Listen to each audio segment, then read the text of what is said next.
to ask. That's your deal, man. Go read more about Punxsutawney Phil and Gobbler's Knob. And we are live. Welcome to the NBA Deeper Dive. It is Wednesday, February 1st. I am Josh Engleman. I am joined by Adam Scherer. We are brought to you by No House Advantage, sponsor of this one. I knew that, guys. I knew that. I just didn't have my tab open. Don't yell at me. What you should do is hit the like button, subscribe to the channel, and hit the notification bell so you know when everything goes live. Adam, how much do you know about Groundhog Day and Punxsutawney Phil? Basically nothing. I mean, Okay. I know it exists. I know its Okay. name. I know it's in Pennsylvania. I don't even remember what seeing its shadow does or doesn't mean. Okay. Yeah. Jordan had no idea that they actually really do this process. He was very, very surprised to hear about it before the show started. He had no idea. He was like, "Oh, the movie?" Moron. This is a slate, man. This is a really, really interesting slate. I'm excited to play large field for today, but it feels like one of those days where I either come away with all of the money or none of it. Yeah, it seems like a really fun slate to play, but yeah, it's interesting. There's just a lot of really, really good plays that look really similar to each other. Yeah, the point guard crop at the top in particular may be one of the more loaded positions that I think I've ever seen on a slate. Like, it's just every guy that you can consider to be a point guard that's a star is sort of just available for today at basically the same price and not all that different of projections. Yeah, it's like if you took the normal center slate and just made it point guards instead. Yeah, it really is. So without further ado, I think that you and I should get into this. Are you ready? Yeah. Here we go. First game up, because we dropped a game today. You guys had talked about it on the strategy show a little bit earlier, but your Wizards and the Detroit Pistons not playing today. Inclement weather. Couldn't get the Wizards out in time. So it was the Wizards, right? Or could you not get the Pistons out? I can't remember which Pistons. one's which. It makes no difference to me. Pistons So are stuck we're down to 8 games, which I prefer. I was happy to see it go. Yeah, so was I. Because I think Alec Burks was like either my number 1 or number 2 play of the day. So it was just one of those things. Orlando Magic, 9.5. No, actually, sorry. Portland Trailblazers, 5.5 point dogs in this one, taking on the Memphis Grizzlies, 239 total. Portland seems pretty easy to talk about. You know, you get the normal rotations for this team. They don't really deviate all that much when they're at full strength. But boy, oh boy, are we getting some ownership into Josh Hart right now, 5,100, small forward only. Seems to just be a product of the slate. Like, I do think he's obviously the best point per dollar play for Portland, but it's that small forward position that's become suddenly difficult to fill. We obviously know how to fill guards for today. Let's just start with Josh Hart. How are you feeling about that ownership? Or do you see it as a spot where it's an easy spot to get away from if you need to? I mean, I think if you need to, it's an easy enough spot to get away from. It's not like you're ever overly concerned about Josh Hart killing you. Granted, you're typically not overly concerned about guys like Herb Jones killing you either. And then you get games like last night. But, you know, there are plenty of options around him that look similar enough. I do think he's on the short list of cash game small forwards. He projects, as good or better than pretty much anybody in his price range at that position. But as far as, finding pivots, getting away in tournaments, I think you certainly can do it. In the crunch I ran, I'm looking now to see where he showed up in the crunch I ran right before the show. But I would expect that I ended up just getting to some other stuff. He's projected for around 21% ownership. I got to like 12% in the crunch I ran before the show. I have no issues with that. I think he's a very good play point per dollar wise. He opens up a lot of those guards that you want to get to, opens up, some of the centers if you want to pay off for somebody like Şengün, but also it's Josh Hart and it's just hard to really want to get to him when he's 21% owned. Yeah, I got to 10%. So it looks like you and I are on the same page here. Do you find yourself getting to much else from Portland? I don't have a problem getting Lillard or Simons or Grant, or that's probably it. Maybe Eubanks over Nurkic, but I don't really have much of anything, and they're not really pulling any ownership. No, I kind of thought I would get to a little bit more of Jeremy Grant. I mentioned him in my short article earlier today that he looked like he maybe was going a little bit under-owned, but didn't really get there in the crunch I just ran. I think it's just that he's expensive enough that I'm typically, when I'm pivoting away at Ford from guys like Hart, I'm still sticking in that price range or going even cheaper. So I think that made it a little bit difficult. I don't mind getting to some of him and Simons, but I think they're pretty much correctly owned. Damian Lillard, the ceiling that he has, but there's just so many point guards on this slate. He's pulling about 7% ownership, which is probably a little bit higher than it should be. And also, I absolutely love SGA. So at current ownership levels, he's just a clear priority, and it's costing me some Dame. Anything else for Portland that we should be talking about? I don't think so. I agree. Then we go to Memphis. This is one of the few pieces of news that we need. Luckily, this is a 7:00 start, because if this game were in Portland, this would actually be a pain in the ass. Is this a national TV game? Why is it at 7? That's a good question. I have no idea. Nope. Don't need tickets. Don't know why I clicked on that link. Don't know why that link is there, to be honest. I don't even know where the hell to see that. What do you know, Jordan?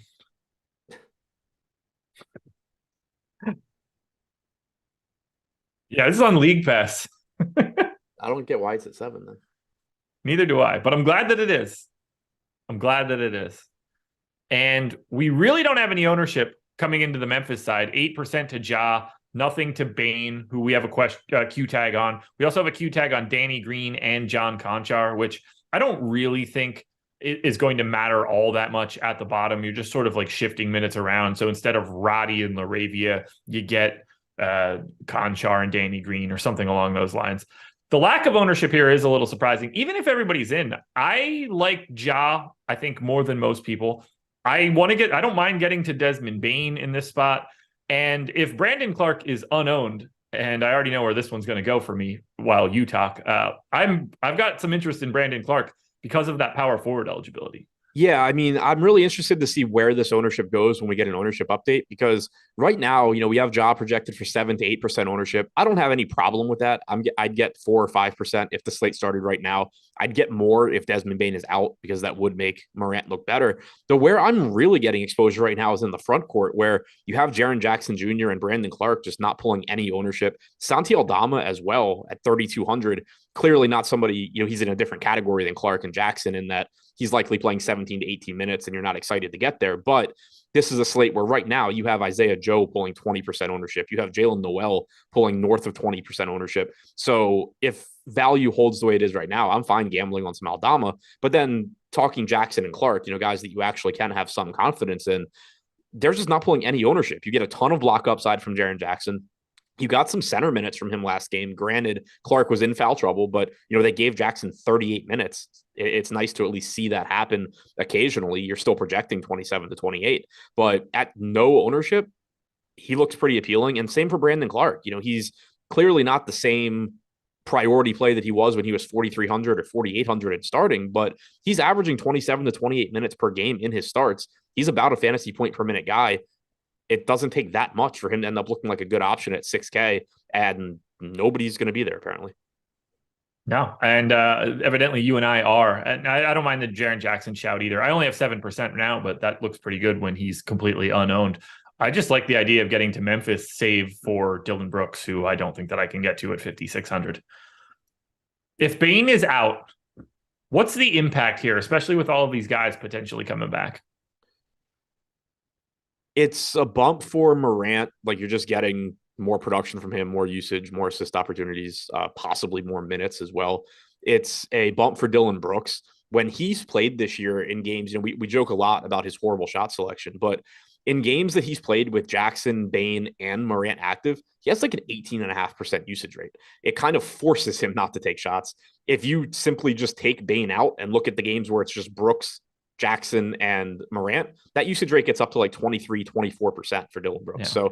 So just losing that one guy makes him look better. Granted, that salary has come up a bit to where I don't think he looks like a priority, even if Bane is out, but he certainly looks better than if Bane is in.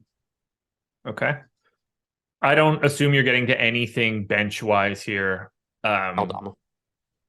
Okay. 3,200 Aldama. Power forward only, 2.5% owned. Yeah, I don't have any real problem there. I guess when I was going to go more towards that, like Zaire Williams, Roddy, Conchar, Green, all of those new, like that's off the table for today, correct? Yep. Okay. Yeah, I don't mind the Aldama shout. You never know when he's just going to fall into a couple extra minutes. Yeah, I mean, anytime you're talking about somebody that benefits from Jaren Jackson being in foul trouble, there's obviously some upside. Yes, there is. All right, we'll go You to you Orlando. do you agree that his minutes here should be pretty safe, even with Danny Green and Conchar potentially returning, right? Yeah, I Like, mean, I think I don't think he's going to be a guy that leaves the rotation. right. That's and like I mean, I expect him to play like 18 minutes or so. Yeah, I have him in for 18 as well. If you told me that suddenly he's playing 14 and they've like moved people around, Right. that wouldn't shock me at all. No, I agree. Because I was having some trouble figuring out who I wanted to cut out of that, like Zaire Williams, Aldama to a degree. Tyus Jones's minutes alongside Ja could be like problematic now as we're working these guys back. Yeah, I mean, like they got too many bodies. Right. The path that I took was I still went to like 18 minutes on Aldama. I went to 16 on Zaire Williams. And then I basically just gave like 10 to Conchar, 8 to Danny Green. I think we had a quote about Danny Green needing to prove he belongs in the rotation also. So I didn't take it as they're just going to immediately throw him in for 16 or 18 minutes. But yeah, I give him 10. Yeah. I would not be surprised if they start like adding an extra guy to the rotation or something at this point. That's very typical Memphis nonsense. Adding guys to the rotation. I know. Let's go ahead to Orlando. 9.5-point dogs in Philadelphia, 230 total. For the Orlando Magic, we are still without Chuma Okeke. No John Isaac for this one. That should matter a ton. What does matter, though, is Wendell Carter Jr. has a Q tag. And if he happens to be out, we might actually get some real value here, whether that's Mo Wagner or Mo Bamba, depending on which flavor of Mo you like. The only guy that's getting any ownership of note is Paolo Banchero, 17% owned on DraftKings, basically unowned on FanDuel at 7,600. Seen a very nice minutes increase. I don't know how aggressive I want to be with the minutes. I know you have him at, or at least had him at 34. At the very least, I think he looks very good and the best Orlando option. I'm getting way too much of this team right now. Yeah. Talk to me about it. They're not pulling any ownership. I think the Jonathan Isaac news actually matters because they didn't add anybody to the rotation the last time he was out. And that's something that we had talked before that game. Like, do they bring Terrence Ross back and just play him like 10 to 12 minutes, or do they actually condense this rotation? And they ran a tight rotation. You got like 28 minutes in that game from Gary Harris, who also played 29 minutes in their most recent game. You got about 20 minutes in that game from Bol Bol. You got like 17 from Jalen Suggs, who now is coming off of a 20-minute game. I think that So, I mean, I agree with you for one. If Wendell Carter Jr. is out, that opens up clear value with some combination of Mo Wagner and Mo Bamba.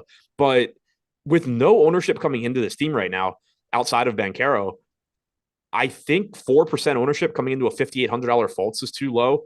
I think Cole Anthony at 4,800 is likely to see a couple extra minutes with Isaac out. He saw 27.5 the last game that Isaac played, or that Isaac didn't play.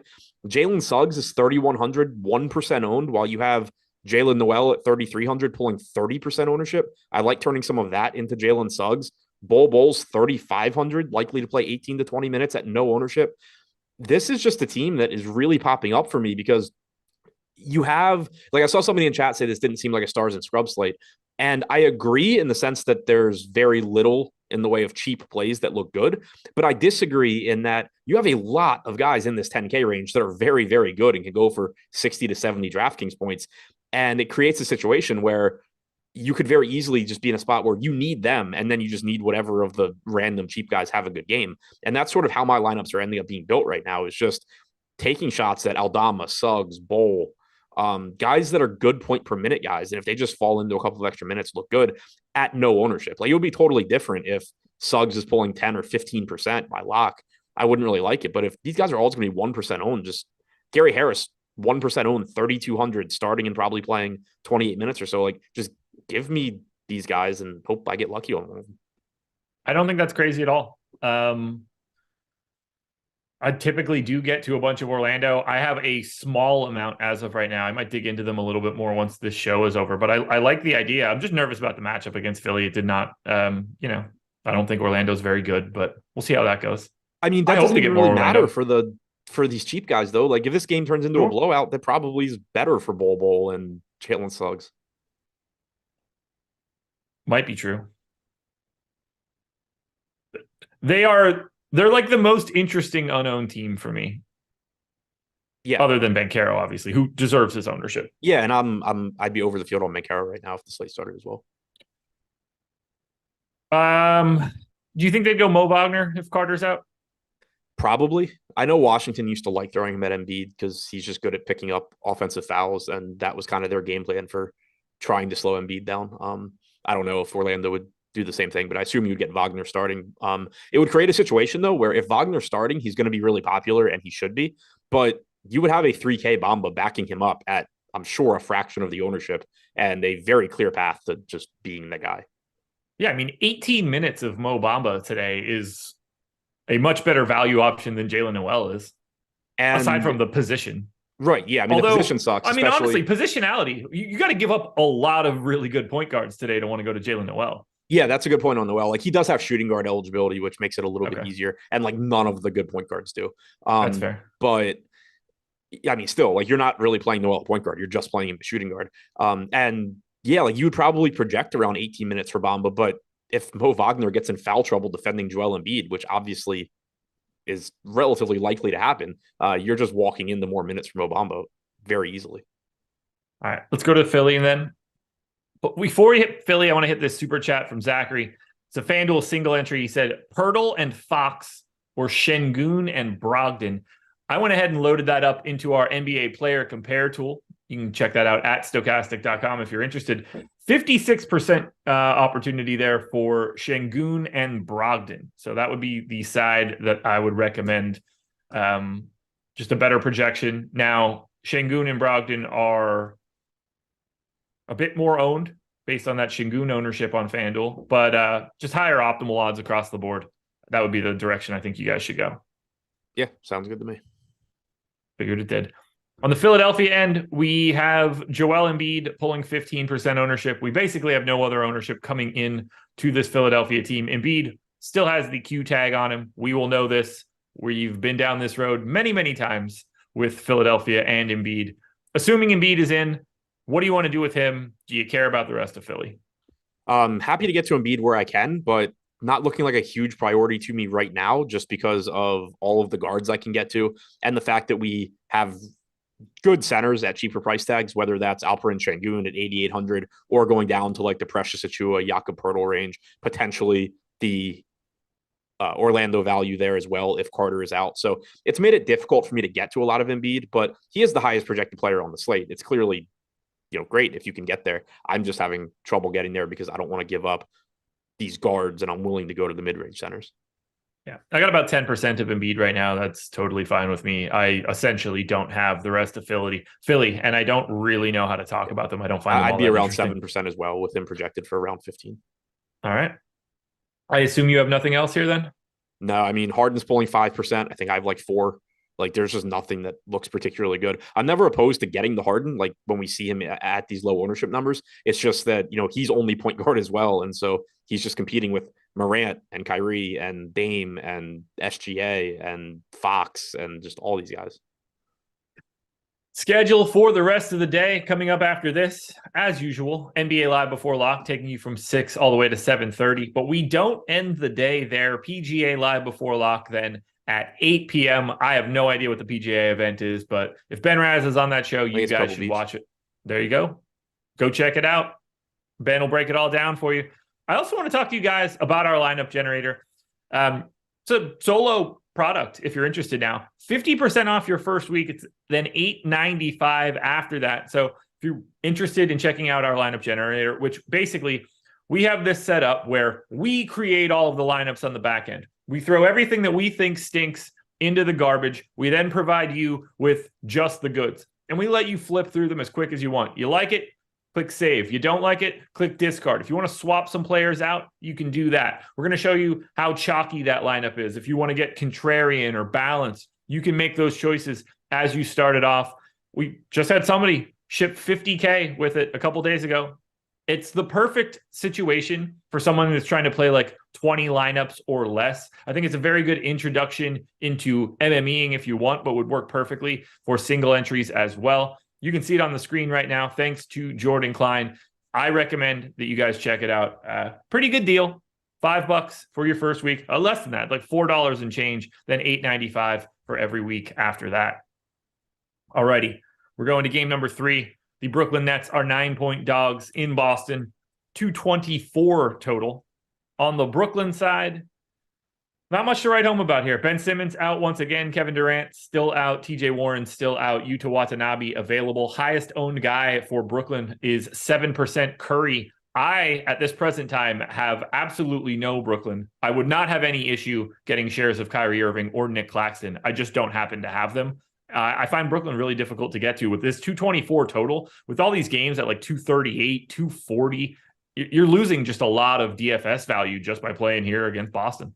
Yeah, and the two guys that I would want to get to are at the most difficult positions today. Like, I think I'm a little bit higher on Claxton and Kyrie projection-wise than most people, but it's still not causing them to show up in my lineups just because they have so much to compete with. You know, Claxton's playing bigger minutes outside of the last game where he only played like 27, but he's averaging about 34 minutes per game without Durant. He's producing at a high level. It's just that he's not like, I would rather get the Şengün if I'm paying up at that position. He's competing with these other cheaper centers. You have Embiid too, that's going to pull some ownership. So it's just tough to get there outside of, you know, random lineups here and there. And the same goes for Kyrie. Like, he projects, like I said, I think a little bit better for me than for most people, but he's still just in that ballpark with Morant and Dame and SGA. He's more expensive. He has the worst matchup of the group. Yeah, it's just tough to get there.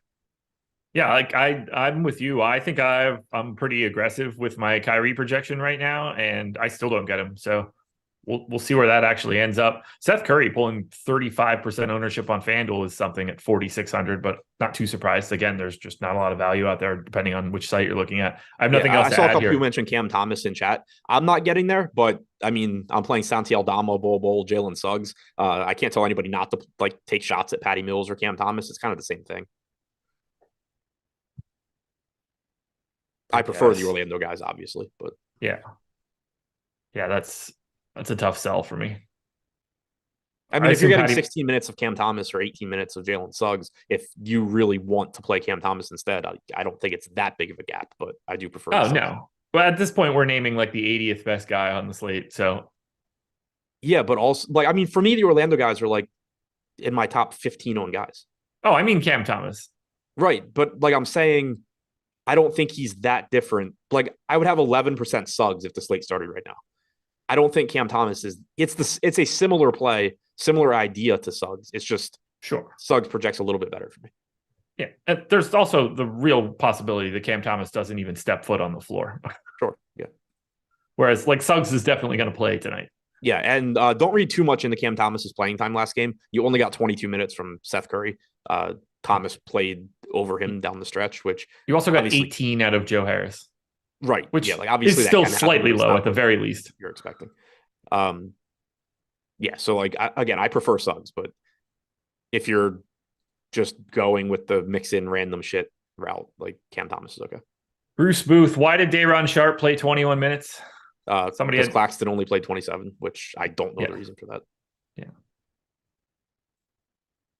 Boston Celtics. It's not something I expect to continue. I do expect Sharpe to play whatever minutes Claxton doesn't play, but which typically is usually 15, like 14 or 15, not 20 or 21. On the Boston end, interesting team here. Marcus Smart's still out. Robert Williams is in, so everybody is available here. There's no ownership at all coming into Boston. I've got some interest in one guy here, potentially two. Tatum just feels really difficult to get to at 11-1. Jaylen Brown feels similarly difficult to get to at 9,200. Do you see anything for Boston that you like? Malcolm Brogdon showing up a bit for me. And I did not expect that when I first saw his price tag, but he's likely to give you 28 to 30 minutes. He's a good, point per minute guy. It's a good matchup. He's not getting any ownership. He has shooting guard eligibility on DraftKings, which is huge.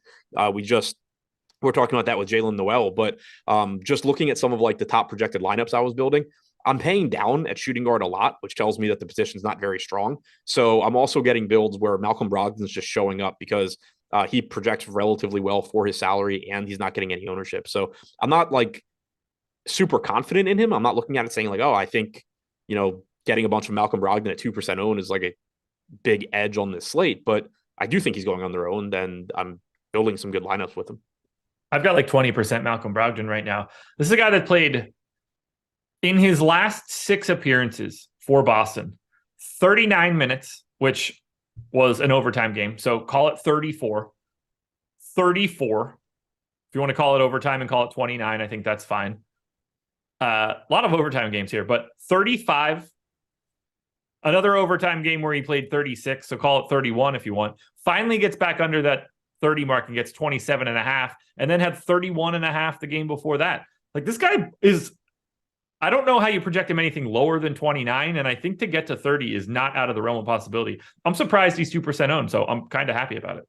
Yeah, I mean, he's played 7 games this year as well, where Marcus Smart's been out and Jason Tatum, Jaylen Brown, and Derek White have all been in. He's averaged 28.8 minutes per game and 1.11 DraftKings points per minute. I never love paying $6,500 for a guy coming off the bench because you can just get a 24-minute game. But he's been playing more recently. He is likely to step into more minutes with Smart being out. It's not like he's a random backup. Like, the guy is very good. So yeah, I like getting there as long as the ownership's not there. One piece I like for this, I don't want to elaborate too much on it because I don't think it's really all that important, but this isn't really like a Grant Williams matchup. With no Kevin Durant around, like, he doesn't provide the same sort of utility where you can go a bit smaller in these sorts of spots where, like, you can have Brogdon out there and you don't need to give those Williams or minutes as much to Grant Williams because he just doesn't fill a role against Brooklyn when he doesn't have anybody to guard. You're not getting Grant Williams out there to lock up Yuta Watanabe or some nonsense on the wing. Like, they don't have it. So I'm even more interested in Brogdon because of those minutes. I'd also like to take a run at Robert Williams just because he's 5,500 and unowned. And if this dude plays 30 minutes, he could always just go crazy. Yeah, I didn't get to much, but he's in that same price range where you have Pirtle, you have Achua. He's a reasonable pivot here and there. I still only got to like 5% though. All right. Anything else you want to touch on for Boston? I can't really talk about the 2 big guns. No. DD said he'll play the same guy in Derek White for 1K less. Not remotely close to the same guy, but Derek White looks okay, I guess. Yeah, I mean, neither guy's owned right now. Malcolm Brogdon, unequivocally, a significantly better point per minute guy. And at the rate that they're playing right now, the guy that plays more minutes is Malcolm Brogdon. Yeah. And I projected them the same. I think I went like 29 on White, 28 on Brogdon or something. But yeah, you're talking like 1.05 to 1.15 DraftKings points per minute for Brogdon, like 0.9 for White. Not quite the same. No, not so much. All right. Oklahoma City, let's do this one. 6-point favorites in Houston, 232 total. No Lou Dort for OKC. Still no JRE or Poku. Let's talk about it. Is Shai Gilgeous-Alexander at 10,200 the best play today? I think so. Like, if the slate started right now, he would be my, I think, highest owned guy because in the crunch I ran before the show, it was Pirtle, but I did drop him a little bit after I ran the crunch. So I think SGA most likely ends up being my highest owned guy as long as the ownership stays where it is. I do think it's important to note that as much as I like SGA, as much as I like this matchup, if that ownership does, come up and you start getting 15 to 20% on him and you're getting a bigger gap between him and the guards around him, I'd like going to those other lower owned guards. But right now, where they're all just pulling similar ownership, 5 to 10%, I'm just going to take the one that projects the best for me, and that's Gilgeous-Alexander. We have him at 9.5 right now. Yeah. Like, if that holds, I mean, if the slate started right now, I'd have like 40-something% of SGA. Yeah, would not be mad about it. I think he looks fantastic. Projects great. Houston stinks. They're even worse.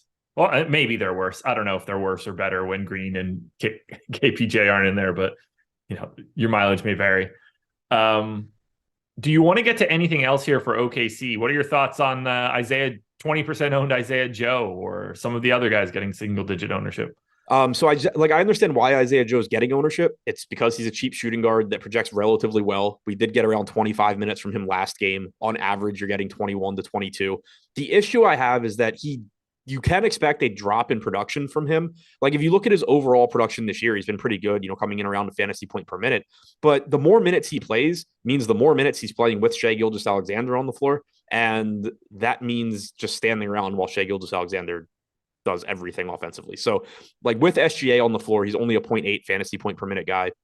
So I think that he's a good play, but this is just another one of those spots where he's not that different to me from a lot of other guys in this price range. And he's pulling 20% ownership while other guys are pulling 1 to 2. If we get to lock and Isaiah Joe is down to 10% and guys like Jalen Suggs are up to 5-6%, then sure, I'm going to get more Isaiah Joe. I'm going to be cutting back on how much I'm getting of the, Jalen Suggs type guys. But if we're just going to get 10 times the ownership going to Isaiah Joe, I'm just going to gamble on like as many other good point per minute, $3,200 to $3,500 guys as I can find. You and me both. I'm about half the field right now on Joe, and that'll work for me. Do you like anybody else here? Do you want to go to Jalen Williams without the Y, or Giddey, or Kenrich Williams? I assume Kenrich Williams is interesting to you if you found out he's starting. Yeah, I mean, Kenrich Williams looks okay. It's just that he's 4,600, so still kind of tough to get to. Not a great point per minute guy. Okay. Anything else you want to touch on here? No. We go to the Houston side of this one. Houston is walking wounded for right now. No KPJ, no Jalen Green, but we do get Alperen Sengun back after missing Saturday's game. Sengun is 20% owned tonight at 8,800. Eric Gordon is 14% owned at 5,300, small forward. I guess I said it before about SGA, but I think my answer to who is the best play for today is actually Eric Gordon. He would be... He'd be my third highest owned guy in the crunch I ran before the show. Again, Pirtle probably drops a bit, so Gordon would be second. He's likely to give you 30 to 32 minutes. He sees a big bump without Porter or Green on the floor.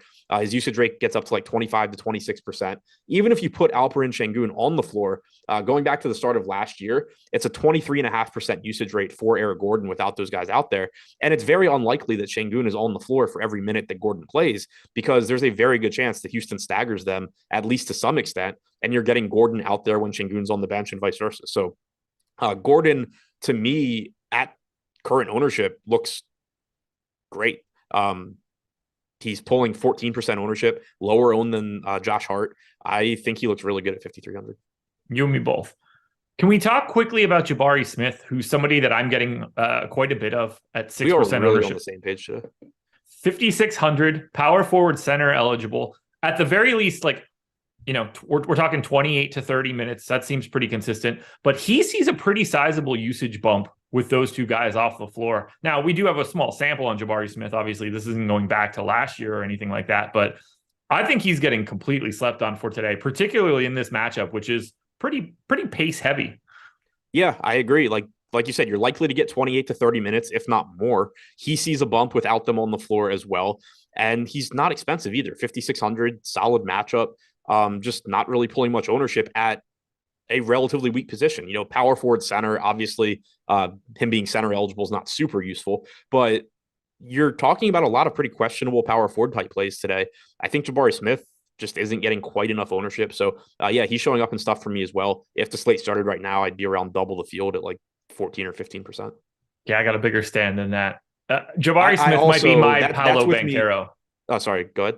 I think Jabari Smith is like my Paolo Banchero for you. So I also had cut him back to 28 minutes because I was a little concerned about how much I was getting. I think projecting 29 is probably the right place to be. And so that's where I have him. Once I rerun everything, I probably end up getting more. Okay. I don't have much to say about Sengun. Like, he's 8,800. He's awesome. He's 20% owned, and he should be.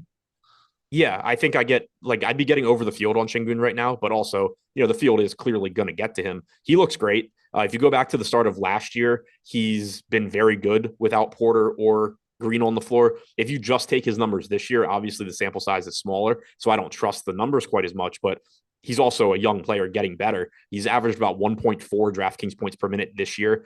His usage rate is around 25%. Rebounding and assist percentage is both north of 20% as well. The only thing holding back Sengun and keeping him from being in like every lineup that I make is wanting to get to these payoff point guards and having Jakob Poeltl, Precious Achiuwa as value center options.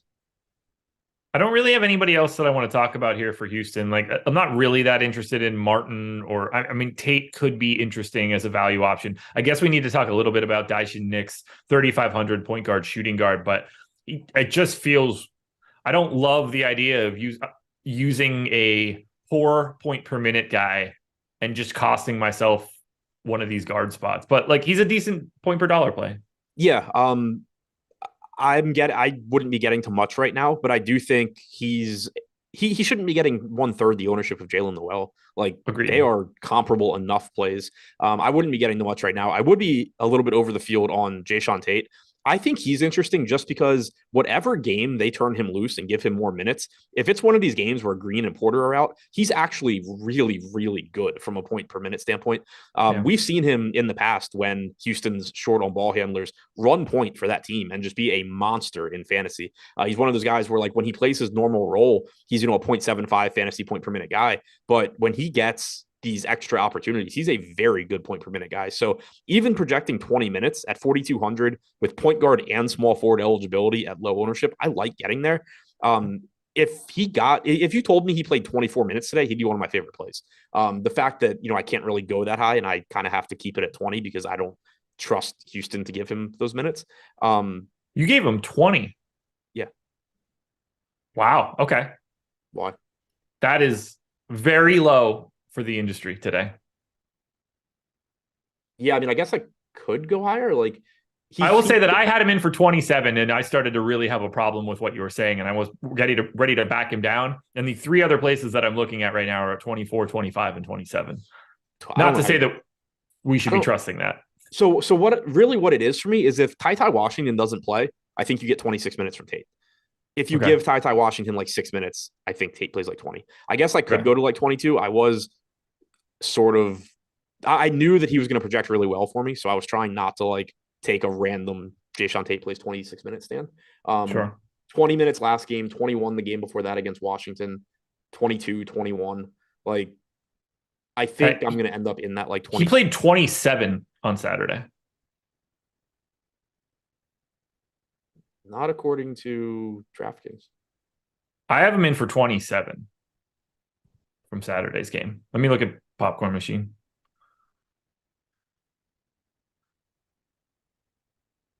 Yeah, I have him at 27, 26.8 on Popcorn Machine as well. What? We're talking about Knicks, right? No, I'm talking about Jayshawn Tate. Oh, well, I'm talking about Knicks. Okay, well, now I understand how okay, yeah. I was like, how are you getting 27 minutes from Jayshawn Tate? I don't know how you got back to Tate. Because I was talking about Tate the whole time. Yeah, and then I asked you about Knicks at 3,500, and we were talking about his playing time and stuff. I said that I didn't really like Knicks that much. I thought he was an okay pivot off Noel, and then I started talking about Tate. You said you had him at 27 minutes. Fair enough. I probably just wasn't listening to you. It's fair. Yeah, very clearly. Chat knows we were talking about Tate. You're the only person talking about Knicks. Great stuff, guys. Good radio.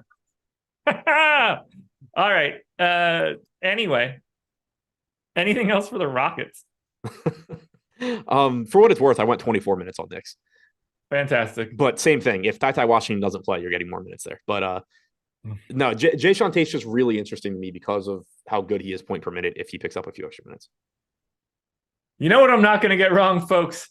The reason that you guys should go play at No House Advantage, sponsor of this show. First of all, hit that like button. I know they would want you to do that. We should be up over 300 easily here. But you should also sign up at No House Advantage because when you click the link in the description and sign up at No House Advantage, you'll get up to $100 on your first deposit. And we got to check that overlay out like we normally do. The 15K slam dunk is going off tonight, 5K to first. 259 of the 1,200 entries are there. It is 22% filled. There's a decent chance you're getting overlay. At the very least, you're getting reduced rake. And all you have to do is pick player props and rank them on a confidence interval. Your favorite goes in for 10. Your next one's 9, then 8, then 7. If you want to save some time, we have No House Advantage projections on the site, on stokastic.com for free. You can go check it out. You can look at each individual player and see what percentage we say somebody's going to go over or under on their prop. Or if you want to get extra lazy, we have No House Advantage optimal lineups already generated for you. So all you have to do is take what we've created already and load it in to the contest. It is that simple. You'll never find a better way to build your bankroll than contests that overlay. It should be the thing you're paying attention to most if you're really just trying to get some extra money moving. This is the spot to do it, folks. Go check out No House Advantage. Man, I really whiffed on that Tate thing, huh? Man, I was so confused. I was like, I don't see 27 minutes anywhere. But if you I tell was me so Tate's playing confused. 27 minutes, I want like 100%. Well, I had the opposite thing. When you were just like 20 minutes for Knicks, I was like, how, man? Like, you're so much lower than everybody else. Yeah, I have 24 on Knicks, 20 on Tate. All righty. I would rather play Tate. That was tough. Golden State Warriors, 3.5-point favorites in Minnesota, 238 total. Looks like we're going to have a full strength Golden State team. I was pretty confident that Klay Thompson was going to sit this one out. They're on a back-to-back and they got the Nuggets tomorrow. Keep your eyes peeled for that one because I don't know if Klay's going to play against the Nuggets, which seems just weird to me. Anyway, for right now, we've got everybody in. 10% ownership going to Klay, 10% ownership going to Draymond, limited ownership going to Curry at 10-3, who looks good like every other point guard, but not as good as some of the others. Are you getting to anything from Golden State here? Not really. Curry is similar to Kyrie for me, where I think I'm a little bit higher on him projection-wise than the consensus, but it's also just really difficult for me to get there for as long as SGA is only pulling 9% ownership. I like the rotations we've been getting from Curry. Like Jordan Poole moving into the starting lineup seems like it would be a negative, but for one, when Klay, Curry, and Poole are all on the floor, kind of like we were saying with Dylan Brooks, Jordan Poole only has an 18.5% usage rate. He has no choice but to defer when those guys are out there. But we're also getting rotations where Klay and Poole are playing pretty much all of their minutes together. And when they're not on the floor, Steph is out there by himself. And so you're getting him with a mid-30s usage rate in those minutes. So overall, he still projects for around a 30% usage rate. He's playing huge minutes. He's in a good spot. It's just until that SGA ownership comes up, I can't really prioritize any guards other than SGA. I think that's fair. I got a little bit of Klay right now. That shooting guard, small forward positionality is really helping. It's just positions that don't really have anything for today, but nothing crazy. I just don't have that big of a stand on the Warriors. I rarely do either. I wouldn't mind it today against Minnesota. I just don't happen to have it. Yeah, I wish I was getting more. Like I think all of Draymond, Wiggins, Klay look reasonable. I'm just not really getting any of it. Then we can go to the Minnesota side, which I am certainly getting to. I'm just going to talk about the ownership for right now. Jalen Noel is the highest owned guy for Minnesota at 29%. Rudy Gobert is at 20. D'Angelo Russell's at 10. Kyle Anderson's at 17. Anthony Edwards is at 8. I am getting to a ton of Minnesota. It looks a little bit different than what the ownership is showing. I guess let's start with Jalen Noel and let's have that conversation. Point guard, shooting guard eligible, 3,300.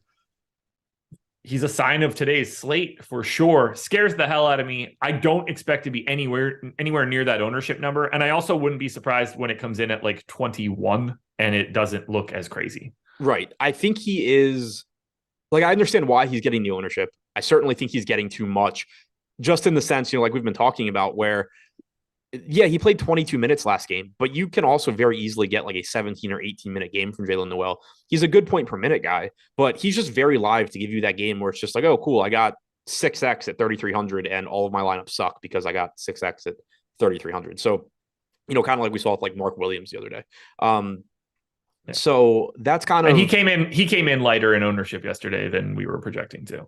Okay, I know at high stakes he was very popular, like 50+%. But no, it was much lower in the $15 yesterday. Not like he was on like we missed the mark and it was craziness, but like it just softened the extreme, which is what I think is going to happen here. Right. It's just the situation. Like I think Jalen Noel is very useful in building lineups. I just don't think the range of outcomes for him is very different than like 10 other guys that are similarly priced and getting 1/10 the ownership. And as long as that holds, I'm going to just be looking to get to those guys, hope that some combination of them beats Jalen Noel and, giving up some of my Jalen Noel. So like, I understand why he's popular. I think if you're, playing cash or playing small field single entry, he's going to look a little bit better just because he does project as good or better than everybody else in that range, but it's not by a huge margin. And in large field, top heavy stuff, I think that's the spot or one of the spots on this slate where you have the biggest discrepancy in ownership and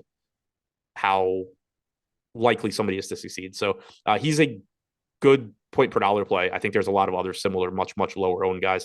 If the slate started right now, I'd pretty much be under the field on like this entire team, which scares me because it is a good matchup. But You're just getting a lot of ownership coming in here when I think there's a lot of comparable plays elsewhere. Kyle Anderson's a good play at 5,600, 17% ownership. There's guys from the Kings that are getting less ownership that look just as good. You have Josh Hart, you have Jabari Smith at the same price tag, who I would get more of at current ownership.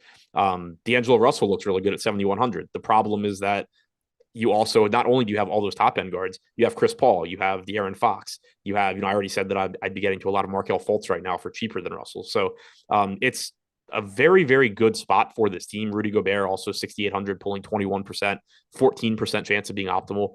I went back and looked just to see what he had done against Golden State recently, just as far as playing time goes. Over the last couple of seasons, still averaging 31 and a half minutes per game. So I assume, I'm not looking at chat right now, I assume if it hasn't already been said, somebody's about to say Rudy Gobert is going to get run off the floor by Golden State, because that's what people say about Golden State all the time. But he's not had an issue staying on the floor. Since he came back from his absence in 5 games, he's averaging about 34 minutes per game. He looks good here. It's just that, he's popular and there's other guys that look similar for me. Unfortunately, I've got a boatload of Rudy Gobert once again. One guy that I'm interested in that's not pulling a ton of ownership is Jaden McDaniels, 4% owned. Just another guy at the small forward, power forward spot that I think you could take a run at, just because I really like this game environment in general. I am getting to Russell, which another thing that I just don't enjoy at 7,100, but has just been playing massive minutes as of late. So I don't mind taking advantage if he's going to be playing like 35 plus potentially. Yeah, I guess I'm getting to more Minnesota. I mean, the ownership's already here, so I don't love it. But like Minnesota is sort of my Orlando. Yeah, and I mean, from a risk standpoint, I kind of would prefer to have my Minnesota looking like my Orlando, but it doesn't. Fair. I think somebody just mentioned it in chat. Mentioned Naz Reid. So I don't think he's like. I think he's probably just going to back up Rudy Gobert here. So you need the 30-minute Gobert game instead of 34. But I'm kind of surprised and disappointed that I wouldn't be getting to Naz Reid right now, because I think he's actually kind of similar to Jalen Noel. Like he's a little bit more expensive, but they're both very, very good point per minute guys that are likely to play. Noel's likely to play upper teens, low 20s. Reid's likely to play mid to upper teens. But that's another spot that I think ownership wise, that's a pivot that makes sense. I didn't get to it, but I can certainly explain why you could.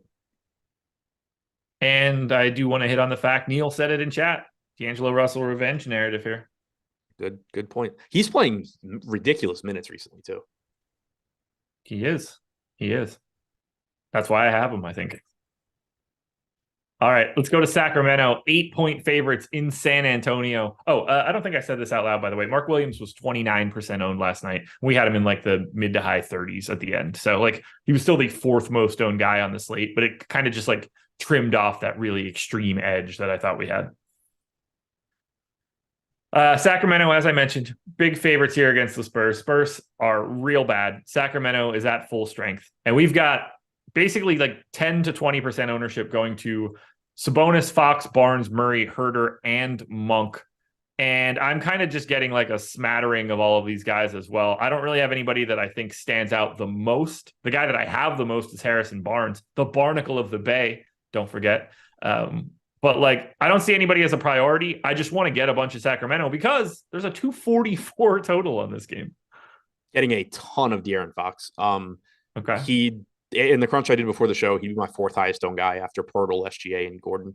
That's another reason why I'm not getting to a lot of the other pay-up guards is De'Aaron Fox does look so good here. He's just mispriced at 8,200 for somebody that's likely to give you 34, 35 minutes in a fantastic matchup. He's burned me a ton this year, but he just still projects really, really well. And the ownership is reasonable. I'm getting a little bit over the field on Sabonis as well. He's, center only on DraftKings. So the opportunity cost is high and keeps me from getting a little bit more, but sets up as a great spot for him. Barnes, Herter, Murray, all solid options. Malik Monk, 4,500, pulling 15% ownership. I was surprised earlier that wasn't higher, just given what we've seen, from some other sort of mediocre plays. I think that ownership's a little bit too high on him. I expect him to play 21, 22 minutes, but if he does play well and get extra minutes like he did last game, he's a very good point per minute guy. So it's not a bad spot to gamble. I just think he's going to be a little bit overowned. Danny Green expected to be available to play today. Yeah. I have nothing else to add for Sacramento. There's just that entire starting lineup plus Monk just are very interesting options today. Agreed. And then we go to the San Antonio Spurs, who are also interesting, but it doesn't make you feel as good. That's for sure. We got a Q tag on Romeo Langford, so we don't know his status as of yet. Josh Richardson is in, still no Devin Vassell. 20-something% ownership coming into Trey Jones. We've got 10-ish coming into McDermott, Pirtle, Keldon Johnson, Jeremy Sohan. I'm getting to way too much of San Antonio, in particular, Jakob Pirtle. Talk to me about whatever you want to talk about here for San Antonio. Yeah, I've said it a couple times. I'm getting a lot of Pirtle. It'll be less once I rerun everything because I did cut him back a little bit. But even, he's averaging 24 and a half minutes per game over his last 10. You've seen volatile playing time, but a lot of that also is just San Antonio loses a lot of games by 1,000,000 points, and Pirtle's not out there at the end. Pirtle's also had some games where he's in foul trouble. He is still capable of playing 30 plus minutes, in which case at 5,500, you're basically going to have him if you get that game. But even in 24 minutes, he's like a 1.25 fantasy point per minute guy without Devin Vassell on the floor. Usage rate does come down a little bit when you account for the games that Keldon Johnson's been in when Vassell's been out, but still rebounds well, still just a good point per minute guy. Even in 24 or 25 minutes, he's just going to look really good at 5,500, and he's not pulling that much ownership. Trey Jones looks good at 5,600. He's about a fantasy point per minute guy that plays around 30 minutes. He's only $5,600. He's in a good matchup, so I like getting there. Keldon Johnson's fine. I like Sohan as another pivot away from Josh Hart. I think you were getting to him earlier. He's only 8% owned. I'm getting to some Doug McDermott at 3K. I'm expecting him to play around 20 minutes, but that is another spot where, explain to me the difference between Doug McDermott and Bol and why one of them is getting 13 times the ownership. I have no idea. To me, they're like the same thing. Yeah, I just think there are a bundle of these dudes too. Right. We don't even have to draw the line at Bol, but I'm with Santi Aldama. Yeah, these guys are out there. Wendell Carter Jr. will start. Oh, good. Yeah, I didn't think that was going to happen, but I'm glad that it did. I've got 15% of Johnson, Sohan, 25 of Jones, 30 plus of Pirtle, little bits of Langford, Collins, McDermott. It's a lot to like here for this game. I mean, look, it's just Sacramento, San Antonio. There might be a lot of points here, and it might be some ugly basketball too. Yeah, and just to elaborate it, somebody in chat had asked why Noel's getting so much more attention than Langford, and it's because one, Langford's questionable. Two, in his starts this year, he's only averaged 22 or 23 minutes per game. And three, he's not as good a point per minute guy as Noel. So Noel's going to project better. But that being said, if we get Langford confirmed in and starting, and he continues to just pull 4% ownership at 3K, I'd be getting 15%, which is more than I'd be getting of Noel. So certainly a reasonable pivot, but there are reasons also that Noel is the one getting the ownership. All right, let's keep this moving. Toronto Raptors, 3-point dogs in Utah, 230 total for the Raps. We have no OG Anunoby once again, which means we're going to get 5 guys playing massive minutes. Van Vliet, Siakam, Trent, Barnes, Achua. I am getting to a bunch of Achua at 5,700. I don't have as much Toronto as I thought I would in a matchup against Utah, but I would have no problem getting any piece of Toronto. I think I've said that before on a show. Yeah, mostly getting to the front court for me. Boucher at 3,900, always scary just because you never know when Nick Nurse is going to get tired of watching Chris Boucher play. But assuming he's going to play low 20s, he just projects like a useful option at 3,900. He's pulling 14% ownership. I'd be right around there. Precious Achua, 5,700. Kind of waiting for the other shoe to drop on his production. He's been like a 1.15 fantasy point per minute guy in his starts this year. But with Pascal Siakam on the floor overall, he's only been about a 0.95 fantasy point per minute guy. It probably doesn't hurt, though, that Pascal Siakam has really taken a step back recently. And you've seen his rates kind of just cut across the board. So I think that has opened the door for Achua to be a little bit more productive, despite playing with the starters. But either way, assuming he's going to get around 33, 34 minutes here at 5,700, he looks good. No issues with that 20% ownership coming into him.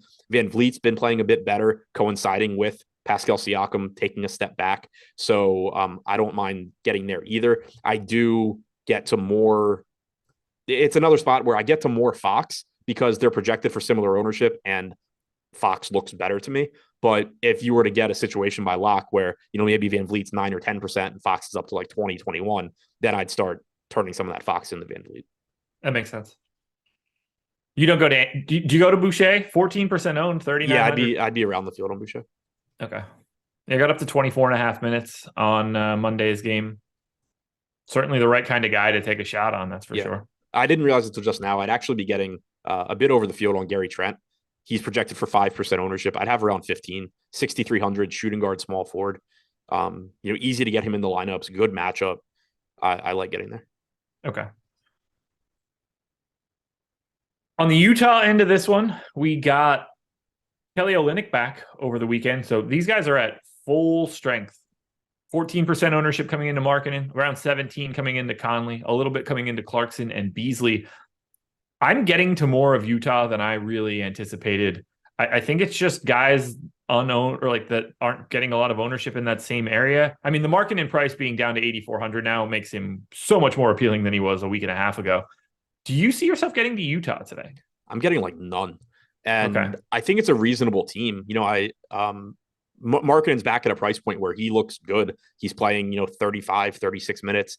He's 8,400. He's a 1.2 DraftKings point per minute guy. I just think the ownership's pretty much where it should be. And I can allocate that money elsewhere to where I think maybe guys are going a little bit more under-owned or correctly owned. Conley at 5,600, same kind of thing. He looks fine, but he's pulling 18% ownership while Markelle Fultz pulls like half of that. I'm just playing more Markelle Fultz. I think they're very similar plays.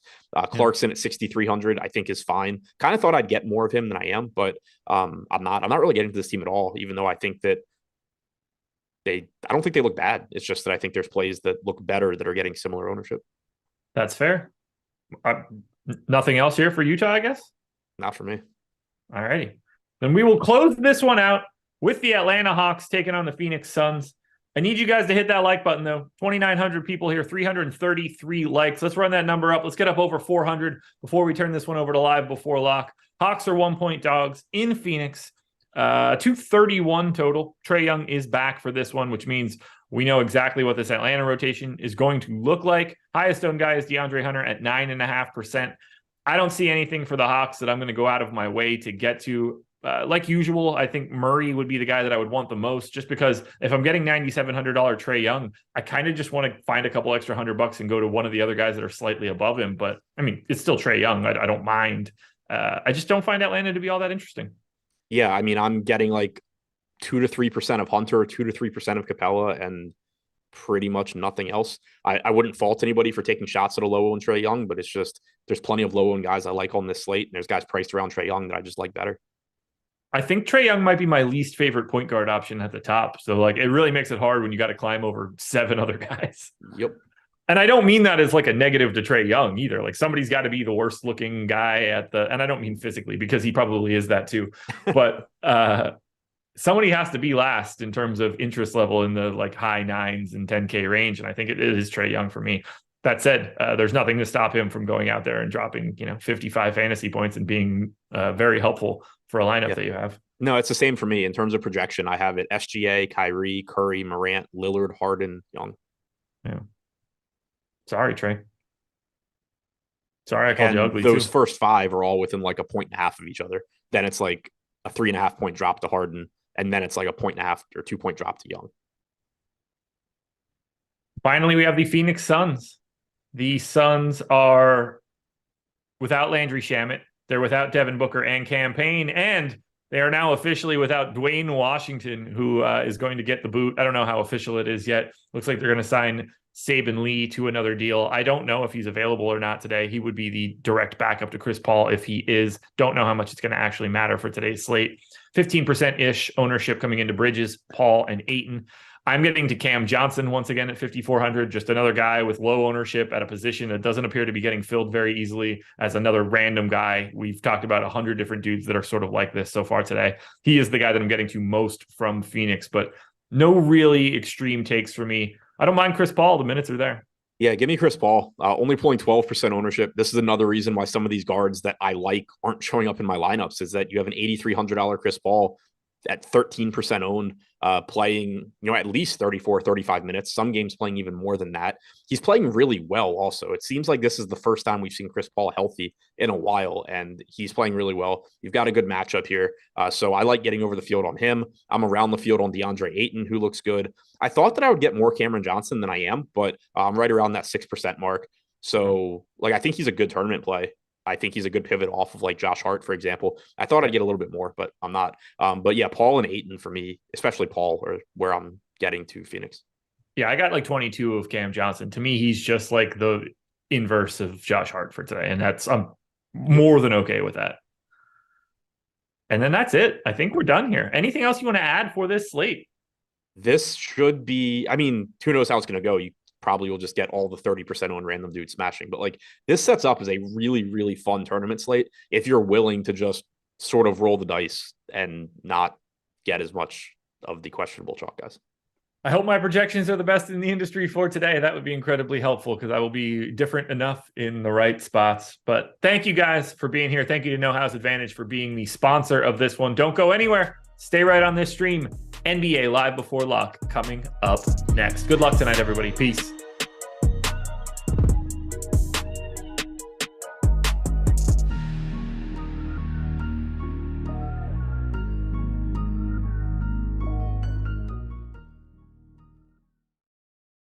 Yo, it's that time of week again. Time to induct some of you fine people, and we got a lot of them today into the Hall of Fame right here at Stokastic. And of course, give out some free monthly memberships, $120 value to Stokastic Plus Platinum. Let's get it going. But first, all you want to get involved, all you got to do is go to stokastic.com/avatar. Download the avatar, the profile pic, use it wherever it is you play, and tweet your wins to @Stokastic HOF on Twitter. Finish top 3 in a field of 5,000 or more. Boom, you're in. Free month of Stokastic Plus Platinum, and you're getting inducted into the Hall of Fame right here every week with yours truly. Let's kick it off with a big one here. And I got to say, makes me feel good seeing the brand new lineup generator helping Rajal win $50,000, saying thank you guys so much. The process has finally paid off. The lineup generator helped me build this. $50K, baby, with the lineup generator. Absolutely have to love that over there on Stokastic. And then Tom Kennedy, Stokastic CEO, coming up big. First and fifth place, 100,000, 2,000 in the NBA fadeaway. Another huge one here at Team Stokastic. And how about our boy SG? Some really nice lineups in the last couple of weeks. Shout out to the guys at Stokastic. That's $5,000 for Sean Geezy, and then $4,000 in just a couple weeks apart. Congrats, man. That's huge. And how about Alex Baker? Awesemo himself. Boom. I love this. You see the No House Advantage. We talk about the overlay every single day. Boom. It pays to take advantage of the overlay on No House Advantage. I see what you did there, fella. Tied for first, 12,000. Third place, a bunch of time. I mean, just taking it down top to bottom. Our boy Alex Baker taking that overlay and turning it into something big over there at No House Advantage. And Rick woke up after a short nap to this. Yeah, that must have been pleasant. I just can't say enough about how awesome this site is. And to the @DBC, I listen every day. I had to ask Jordan what that was. Thanks for all the laughs as well as the info. Much love. Big $15,000 win for Rick. Congrats, Rick. That's big. And Ernesto, $5,000. Ex-Royal Pro. Just a bunch of hands up. Hey, shout out to you guys. It's Stokastic. Congrats, Ernesto. And Austin Mills, we're getting closer. Tagging Matt Gajeski here in the 250K spy, fifth place, $5,000 to Austin. Followed up by R.E.R.I. Lee. Well, I know what WTF, bro, 97. This one's big. $500. One entry. And you want to talk about massive bankroll boost, huge ROI. In the quarter, fadeaway, 25-cent entry, $500 first out of 41,000. Thank you to everyone at Stokastic for the amazing projections, content, and tools for the awesome takedown. Yeah, that's massive, man. And Robert Demore, you guys are the best. YouTube show really helped me. Free month, let's go. Hell yeah, dude. $1,000 in the NFL 10K huddle. Hey, they just keep coming. T-Buzz, thanks to Stokastic. Love the NBA lineup builder. Yep, we got that too. Paired with the deeper dive and live before lock shows really helped me last night. Mid-range jumper, 1,500, second place, big. And then Optimal Prime or Crook with the Rook. Good looking Stokastic team, best tools in the business. They also have a lot of content to help explain how to apply these tools. Yeah, otherwise it's going to be tough. Hopefully I can still get my free month. Absolutely, dude. $12,500 for Optimal Prime. And Thomas Goss, nice little lick in the end. Here, dude, the ROI on this one's crazy. Turn my $6 into $1,000 thanks to the crew. And of course, Awesemo DFS for all the strategic content and analysis. It doesn't stop there because you got our boy EMAC, Thanks, Stokastic. Changed DFS sites for a new challenge. The Stokastic tools have been fire, along with the advice from the fellas on the shows. EMAC, look at that, second for $1,000. And then Matt, woo, love your content. He says $600 in the pick and roll. Third place, I'm running out of breath here.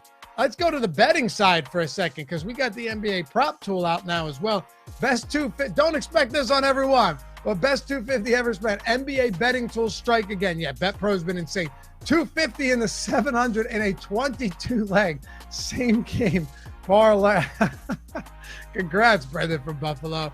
And to close these out, H, Stokastic Hall of Fame, thanks. Hey, first place in the quarter jukebox. Told you guys a million times, you know this.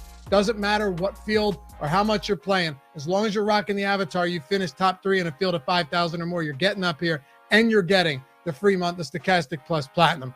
And lastly, Rowdy DFS, I assume, or Rowdy FS, finally took down the NBA dribbler on FanDuel. It's close enough to 5K entries with current inflation. Thanks for all the shows, bros. Congrats to all of you guys. Remember, Stokastic.com/avatar. Use it wherever it is you play. Tweet your wins at Stokastic Hall of Fame and win a free month. Stokastic Plus Platinum.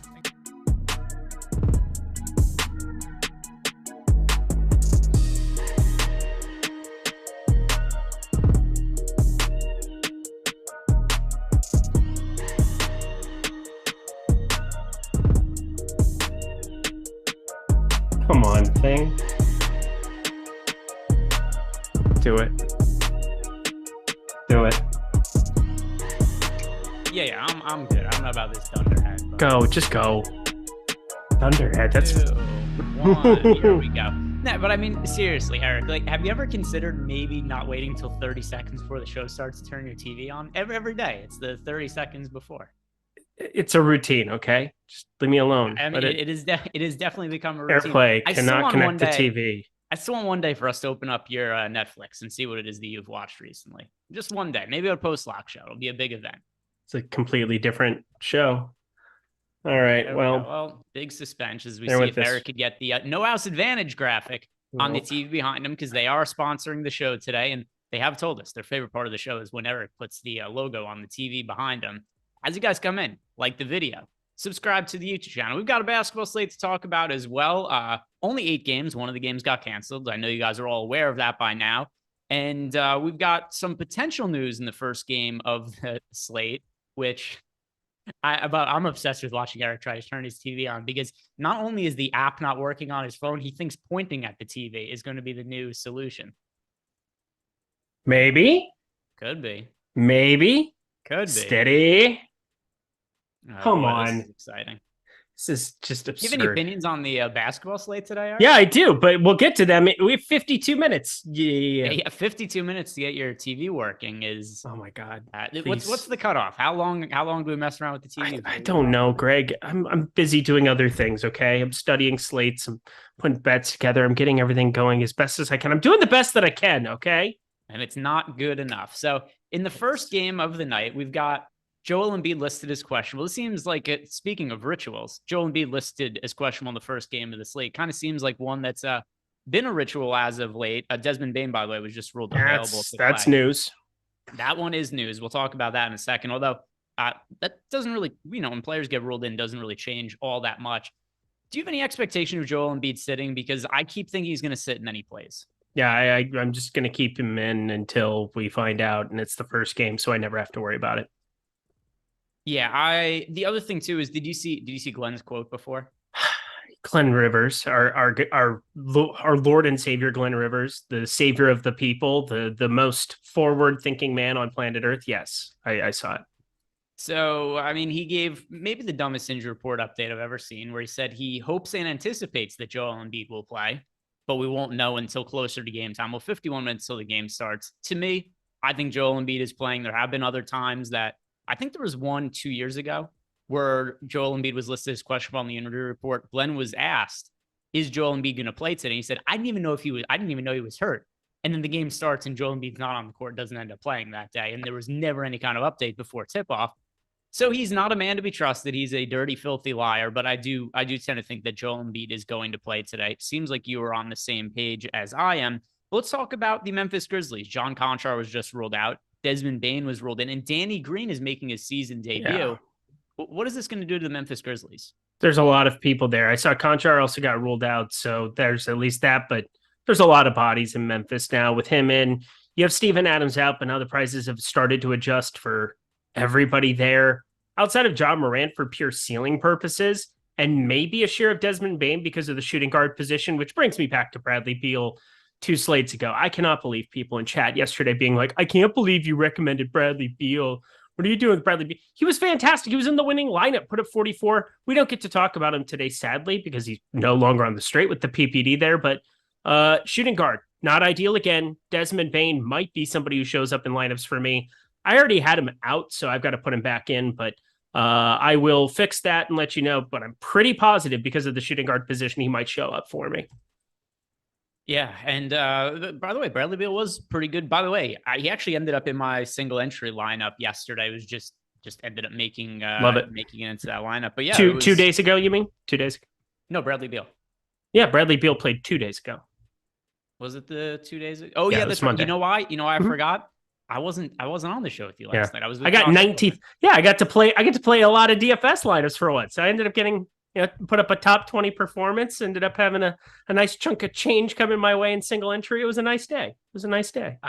Being totally honest, I actually put together a run sheet yesterday, not realizing I wasn't. I just assumed I was hosting. And so I put the run sheet together. Oops. And looked at the thing to see, this organization will not tolerate failure. Yeah. And then I realized that I had wasted some time putting that together. But today, everybody was so nice. I'm so glad that they missed me yesterday. Thanks, guys. Still banned on Twitter. Thanks, Jordan Klein. Not what they were saying in chat yesterday. They weren't. I didn't know I had that kind of influence now. I'm the new Josh Engleman. Yeah, they seemed pretty happy you weren't around. We got some super chats, though. Some super chats coming in. We're going to answer those. By the way, if you guys have any questions, throw them into the Discord channel. I will be answering any and all questions you have for today's slate. And I really like this one. 8 games and the way the games are spread out. I think that we're going to have like a good kind of way to react to news throughout the show, with there being some news that probably comes in, but not being any kind of real crazy scramble, which also, like I said, should mean we get all your guys' questions answered. Any of those that you have, throw them into Discord. Be hitting them up as we go along. First is from H. Greg, what benefit is there for FanDuel to run 50K contests? I assume he means to first place. Isn't it more profitable to just run the 100K every night? I only play FanDuel and I'm just curious. I don't know why they structure their contests the way they do. Couldn't tell you. I don't know why sometimes here's what FanDuel does that's actually the worst. They change their display, like the different UI and whatnot, every few months, and it breaks the site every single time. I don't know why they do any of it. I don't know why they do any of the things they do. I just got my 1099 from them, and I realized like maybe I should have played more towards the tail end of last year because I had a really good year over there, and I haven't missed it. I made a lot of money over there, and I don't even care because like the stress that I would go through before slates or then having slates get canceled, I haven't had to deal with any of that headache because for the last 2 months, I've explicitly just played over at NHA, a different partner of ours, and DraftKings. Those have been really the only sites I've focused on. Part of that is just taking over a lot more betting content, wanting to bet a lot more as well on my own. So I have more funds going that direction rather than, playing 3-4 different sites in DFS a specific night. But like FanDuel has really, really gone downhill. And it's the biggest thing is just they have a massive market share in sports betting. And so I know for us Eric and I are both sports bettor and DFS, but for people who are only involved in DFS, because I've seen this on Twitter, people assume that FanDuel's like going out of business or something. It is the opposite. They are doing so well that they've just kind of cared a little bit less about their DFS product. Whereas DraftKings, on the other hand, it's kind of been a better thing for DraftKings because DraftKings now, to really try to capture the DFS player, they've upped their rewards programs. They're trying to get more people over there away from FanDuel. So that's what's happening here more than anything. FanDuel has a massive sportsbook product. They have somewhere around a 50% market share. That's what their focus is right now. And it's kind of let some of the DFS stuff go by the wayside. Terry McBride, outside of that one canceled NFL slate, I have 0 FD problems ever. I really don't know what you guys are talking about. Well, if I finished first every time I clicked on any buttons at FanDuel, I would probably like the site a lot more too. So congratulations to Terry McBride for being the FanDuel GOAT. But I have not ran into that problem. Yeah, so it's not it's not only that one contest that got canceled, by the way. Right. It's been, and I'm not saying it's happened every day, but there's probably been 4 or 5 slates that have gotten canceled over the course of the last month. That's about fair to say. Yeah, Is it not? I think so. I was going to play the FanDuel one. I was going to like late ender some stuff. I was like, oh, and then realized that the site was not working. And I've had some issues trying to, when they've had issues at their site for late swap stuff, like DK does a great job of when you send them an email, they recoup everything for you. And, as long as you're honest with it and you send it in, as soon as it happens, they have been great at getting your funds back. Never had that with FanDuel when they've had issues with their site. I can tell you that. They've never recouped anything when it's been a problem on their end. For me, that's just a little bit problematic when, I want to play volume over there. I'm just not going to. So there's that. Yeah, and I mean they're gonna get it figured out and ironed out, but yeah, there's just been some issues there as of late. But as far as the contest sizing, I don't really know exactly how it is that they do it. But Michael McKinney does have a FanDuel question here. He wants to know who are our 5 favorite FanDuel tournament plays.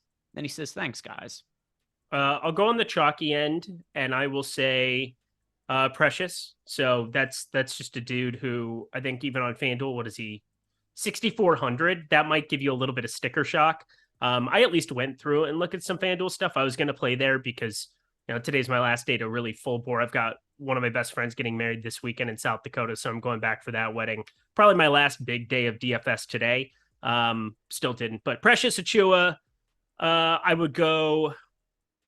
D'Angelo Russell probably goes in that category at 7K on FanDuel. That looks really, really advantageous. And then Robert Williams. We need to have this conversation because it might be a little bit of an underreported thing. I didn't hear talk about it on the last show, but there was a piece of news that popped up that said Robert Williams isn't going to be on a minutes limit anymore. What do you make of that kind of a report for Robert Williams? Because against Brooklyn, I think Robert Williams is just, if you put him in that vein, you've talked about him for a long time where we saw 36 minutes out of him against the Knicks. Are we looking at that being a repeatable thing? Because he's a phenomenal fantasy producer. And at 5,500, if you're going to see something like that, like they had in that overtime game, Yahtzee. I've been under the impression that he has an minutes restriction for a little while now. Now, it doesn't mean that he plays, 35, 38 minutes or whatever every single game. But I mean, the last 2 games, he's played 36 and 31 and a half minutes. And then before that, he had a game where he left early, just kind of banged up his knee. Before that, 27 and a half minutes, 27 and a half minutes, 27 and a half minutes, 30 minutes. As far as I'm concerned, he hasn't had a minutes restriction for about 4 weeks now. So I don't think this changes too much. I mean, it gives them an opportunity to play more, and knowing that could exist. Would you say Robert Williams could nuke this slate? Yeah, I would. Gundacker, hilarious. You're so funny. I haven't heard that joke one time in chat. Just saying the name Gundacker could get you banned. Careful. Gundacker. Oh my God, careful. You don't know nuke. It's risky business. But either way, I do think Robert Williams is a good tournament play today. He's still fairly cheap. And I think he's somebody that we should be getting exposure to. I don't know that I have him amongst the list of my favorite tournament plays on the slate, but I think he's somebody to get to for sure. Other players as well, if we're looking on the real contrarian end, what did you make of the minutes for Day'Ron Sharpe the other day? This is something that our boom bust was all over the other day. We got questions about it. People were like, what do you think about Day'Ron Sharpe? Out of nowhere, he kind of split center minutes with Nick Claxton the other day and just destroyed. Nuke the slate, as you may say. Is he somebody that we should be looking? Because he's not picking up ownership today either. I kind of like him as a large field tournament play just based on how those minutes worked out last slate, and we're projecting him fairly well again. Sure. There's so many people that I could look at like that, though, on this slate. Like, there are a lot of ways to get different. This is a great tournament slate. Yesterday was a great tournament slate. Like, it's kind of fun not having great value. Wouldn't you agree with that? Like, we don't have any good value again today, and I kind of love it. Yeah, it's because we don't have, I mean, that will change if Joel Embiid is, ruled out, but we don't have, we haven't had any of these scenarios as of late where it's like, hey, Jason Tatum isn't playing or Joel Embiid isn't playing. We just get these min-price guys that we're projecting for, like 25, 30 fantasy points. We haven't had a lot of those scenarios as of late. For today, I do think it makes it kind of hard to spend all the way up to the top end, guys. Agreed. So let's try to narrow this down for Michael McKinney. some of our favorite tournament options. Yeah, you just gave yours. I gave mine. That seemed like it made sense. He wanted 5, though. Well, there you go. We can do that. James Harden is going to be another one for me. And while I said I still do assume that we're going to see Joel Embiid play today, James Harden is a matchup against the Orlando Magic. He's $9,400 and picking up 7% ownership on FanDuel. Like, that's a very favorable price point for James Harden in a plus matchup. So I like Harden on FanDuel. Okay. And then as far like some of the chalky guys, I also just think are hard to get away from, like Şengün, for instance. I know he's $8,300 on FanDuel, but he's been so good as of late. There's still no Jalen Green. There's still no Kevin Porter Jr. So he's another one too that I think we should just be playing. And anything else that you would... I'll throw Desmond Bane in there too. I just updated my stuff over on DK 7,500. A better tag over on FanDuel at 7,200. That's a guy that I still think, I mean, it's not like he was playing some copious amount of minutes in the first place. The guy's averaging on the season 31 minutes a game. We've seen him ramped up to 33, 34, kind of has been the high point for him over the long haul this season, specifically with John Morant in there here the last couple of weeks. But Desmond Bane, 7,500. We know he can go get you a bucket. I don't think his minutes are affected by a Danny Green or David Roddy or anybody that could be coming there off the bench. Like, it's pretty solidified. He is a core piece for them. I expect him to just jump back in, play 32, 33 minutes. I think that's viable when you're talking about 7,200 on FanDuel. Yep, totally agree. And also, just because of the later news of him being world active, wouldn't be surprised if that lowers ownership a little bit as well. So I could get behind that. Michael McKinney, thank you for the super chat. I hope we're able to help you. The next one is from Nicholas Barrett. Pick one between Keegan Murray, Barnes, and Herter. Well, he seems pretty committed to playing a player from the Sacramento Kings here. Yeah, picked up on that. If I had to play anybody there, I'd play Harrison Barnes, but I don't really want to play Harrison Barnes. I have, 5% Harrison Barnes. He's coming in with 19% ownership. I repeat, there are a lot of players who look like Harrison Barnes to me on this slate. Same thing with Kevin Herter. The difference is they're getting all the ownership because it's a 244 total. They instigate these high total spots.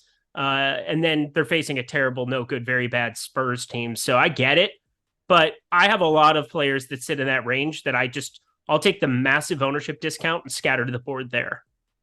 And just because it ties into that game, we got a question in our Discord channel from SA Johnson 98, and he wants to know, are there any good bets from BetPro that I'm on today? By the way, if you guys haven't checked out BetPro yet, it is the newest prop betting tool that we have over at Stokastic.com. We've got projected props odds for every single prop across basically every single sports book that you could possibly want props for. We got projected over-unders for them. We've got projected odds of them winning, expected ROIs, and then also recommendations for how much of your bankroll you should be putting on each of those. And you get 1 week access to that for 50% off when you sign up for the first time using the link we have below. Let me see what has changed, because I know earlier in the day, and it was in my NBA betting video I did earlier, one of my favorite prop bets today was Jakob Poeltl over 7.5 rebounds. The reason that ties into this game is because it's a Kings Spurs game. I'm not sure if that bet is still up there, but I'm going to pull it up right here and see if that number is still on the board as it loads. Some of the reasons I liked Jakob Poeltl, number one, he's averaging 9 rebounds per game this year in 26 minutes. And I think he could play more than that. There's been a lot of weird circumstances that have limited his minutes lately. Blowouts because the Spurs are terrible. And then also foul trouble has been another issue for him. He averages 9 rebounds once again in 26 minutes. The expectation here from the books, it looks like they're projecting him for like 22, 23 minutes. If you give Poeltl more reasonable minutes, by the way, he played 33.5 in the one normal game. He played 2 times out. You get that, you're probably getting like 11 rebounds out of Poeltl. So I like over 7.5 boards. Is there anything that stands out to you on BetPro? Let's talk about that, because I am a little bit worried. I do like Zach Collins as a tournament play today on DK. There's a lot of decent enough center plays. 4,600 though for Zach Collins. I think this is one of the, like, this time of year, we're running into the trade deadline coming up next Thursday. And I would be shocked if Jakob Poeltl was still on the Spurs when we get there. Would you and I both agree with that? I wouldn't say shocked. I'd be pretty surprised if he wasn't on a contender at the deadline. I mean, they held DeJounte Murray until the offseason last year. Yeah, that was really, really weird. And that was a really weird circumstance. Also, when he was reported going to Minnesota and we got Rudy Gobert instead, I am dead inside. It hasn't worked any better for the Hawks, but don't the Timberwolves have a better record than the Hawks? Like significantly barely. Yeah, we're just barely over 500. We're 27 and 26, I think, right now. But don't quote me on that. Yeah, it's whatever. The Hawks are 25 and 26. Oh, look at us, better record. 26. So yeah, I mean it's worked. The Rudy Gobert trade has, at least to this point, the Wolves have been better than the Hawks, and the Wolves have been without Cat for most of the year. Yeah, like, Murray hasn't worked out well for them either. Yeah, but Murray can show you what he did absent Trae Young. I think it's just a weird fit. It always was kind of a weird fit. DeJounte Murray's not nearly as ball dependent to make impacts on the game like what Trae Young is. Like Trae Young's only playing half the court for you. The other half, you might as well just grab a Arnold Palmer and sit on the sidelines. But as I look at San Antonio, the one thing that I do like is that they still are a bad defense, 30th in adjusted defensive rating, but 7th in pace. Sacramento falls into that same vein. They're first in adjusted offensive rating. Just wild how well Sabonis has fit in there alongside De'Aaron Fox this season. But they are all the way down to 24th in adjusted defensive rating. So I do expect points and possessions in this one. They play up in pace. We all know that as well. 8th in pace, 101 possessions per 48 this season. Yeah, that game environment is one that I want, but I want to get to lower owned pieces of it. And all these Sacramento pieces, they're pulling a ton of ownership. It's weird to me that you're looking at a Zach Collins who could just walk into more minutes if Jakob Poeltl is in fact being limited to save him for the trade deadline. 4,600 for him. I'm always willing to take that shot on guys who are nearly 1.1 fantasy point per minute producers. So at the same time that I get your bet, I also get Zach Collins as being like a good tournament play. Do you have another bet that you like from BetPro? If not, it's okay. Yeah, no, BetPro. So I liked the Nasir Little. I mean, again, I can't imagine that I would still be available with news that we have Josh Hart in. Nasir Little, just not a meaningful part of this basketball team in any way, shape, or form. But there's a line hanging at DraftKings for the under of 6.5. I saw that on NBA BetPro. I almost added that to my betting card. But again, I want people to check out NBA BetPro for themselves. Not going to be taking any of those bets and putting them into my own cards for the time being. That's for sure. But the NBA BetPro is proven a commodity. It's making money. We've back tested it. We have genius guys like Sean Zahn, Alex Baker, so many guys behind the scenes doing amazing things to make these projections consistent, and they're updating in real time. I can't tell you how important that is. They have a color coding for you guys to be able to check out to see how injuries might impact individual plays. Like Kyle Anderson is a play that sits at the top of it. Check that out, and it adds a layer of context that if you're willing to put in the work, it gives you plays right from the get-go. Skip that one, go to the other one, but also for somebody who's able to react to that news, like us sitting at our computers, be able to fire up Kyle Anderson on the over if somehow Rudy Gobert sits. Yep, I think that. By the way, Rudy Gobert, we talked about this the other day. I just assume he's playing. I saw somebody ask that question before too. Yeah. I don't know why they list him as questionable every day. Why do they list Embiid questionable? He's been playing every game. Because they do. He has missed at least a handful of games. I think they do intend to rest him at some point. It's also nonsense. Yeah. Gobert was just like out, and then got back, and now he's still listed as questionable, even though he's been in with this groin issue for the however long. And by the way, Nicholas Barrett, just I agree with Eric Barnes of those players on the Kings we talked about before, because I don't think I'd give him my answer. Cloud LLC, my favorite Stokastic combo. Eric, you were missed. I don't care what Greg said about you. Well, I heard it, part of it. I tuned in for like 20 minutes and then I was trying to figure my PGA VUD stuff out. Apologies to everybody. I know the music was loud. I'm sorry. I'm self-producing when you have 4 tabs and things going on, but don't worry, Chris set me right. He taught me the tricks to the trade. Have multiple windows open, have multiple ways and paths of setting it up. I'm just an idiot sometimes. I can't help it. I can't get the damn TV on behind me. So technology, not always my thing. Yeah, no, I mean, sometimes is an understatement. But Teddy Wayman super chat. Hey guys, does PrizePicks use FanDuel or DK scoring and over under? You didn't give us a player. Teddy Wayman just said over under 53.5 fantasy score. I need the player. It's FanDuel scoring. Let me see if he. Oh, almost had it. Okay, there he goes. Followed up. John Morant. So he wants to know over under 53.5 FanDuel points for Ja Morant. I think I have that pretty fair. Let me check though. I got it. Jordan Klein, I got it. There we go. 30 minutes later. Literally. It's the 30-minute mark. Means we I would towards lean towards the under on Ja Morant. Over under is 53.5 fantasy points on Prize Picks. Which way would you lean if you had to take a side? I'll slightly go the under, but I mean, there are a lot of other props. Don't play that one. I agree. It would be a stay away. If I had to take one side, it would be the under 53.5. Again, you're playing Ja Morant at 10% for the ceiling. Like, you're still doing that. I mean, we've got him for what? Just over 50 in our projections over here for at Stokastic at DK. It's FanDuel scoring there, so you always get those extra boost for a guy like that who could at least run into a steal rate where he averages a steal a game, I think, on the season. So, like, just add one to it. It's whatever. Yeah, I would be slightly leaning the under. And we got Tillman starting. All right, there we go. Oh, so back to Tillman. Let me, because I've sense with Nurkic Brandon on the other Clark has side been starting. I haven't thought about him in a minute.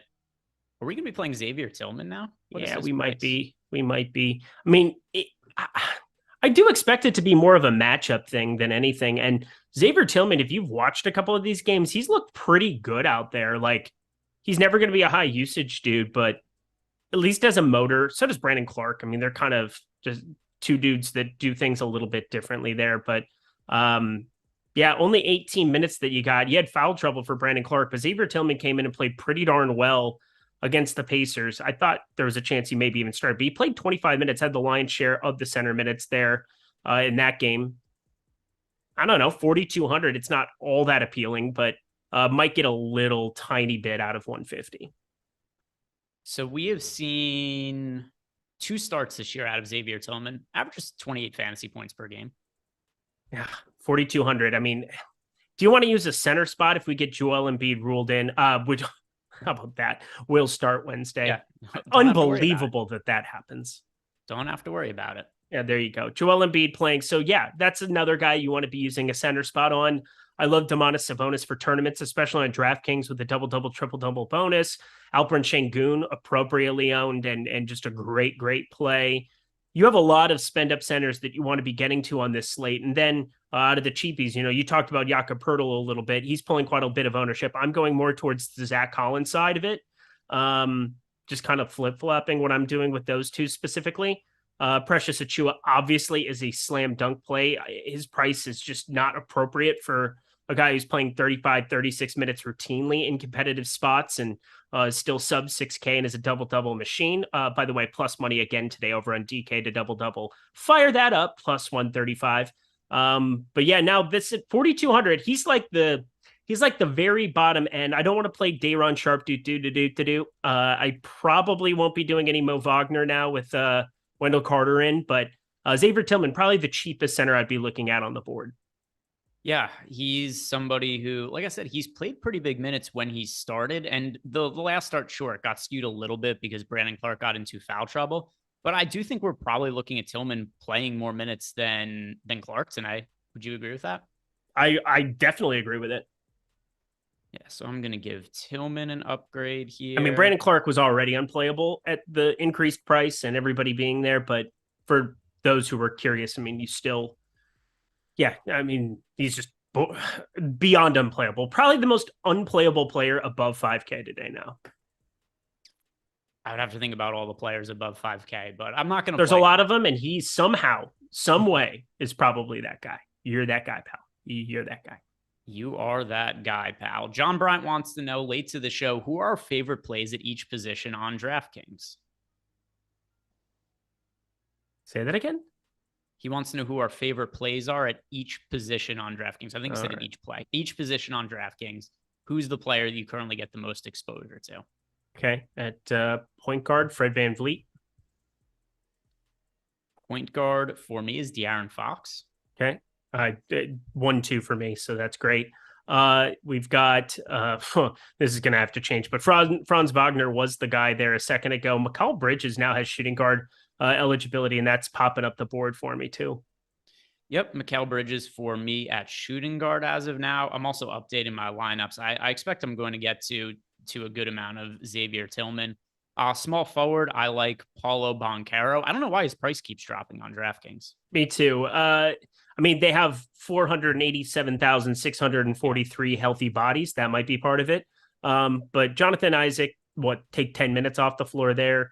There's enough ways where, I mean, back-to-back spots. Is he going to continue doing it? Whatever. He's pulling ownership this time around. I think that makes it a little bit more difficult on me to want to go back to the well there.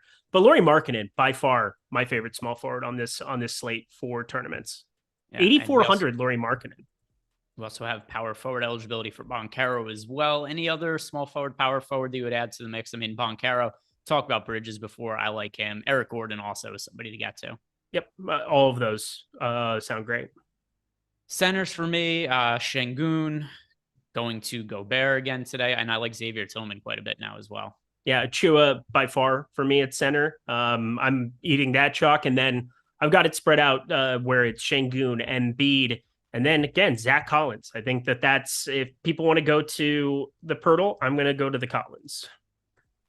By the way, Pirtle for me, like I don't have very much of him in DFS right now. It was more okay. I bet him for over 7.5 rebounds and laddered his rebound props. Gotcha. The next super chat that we have here, we've got one from my Philo Arc. Can you give me a recommendation for 5,200 and under utility? Already have Hart and don't want Tillman. Okay, 5,200 and under.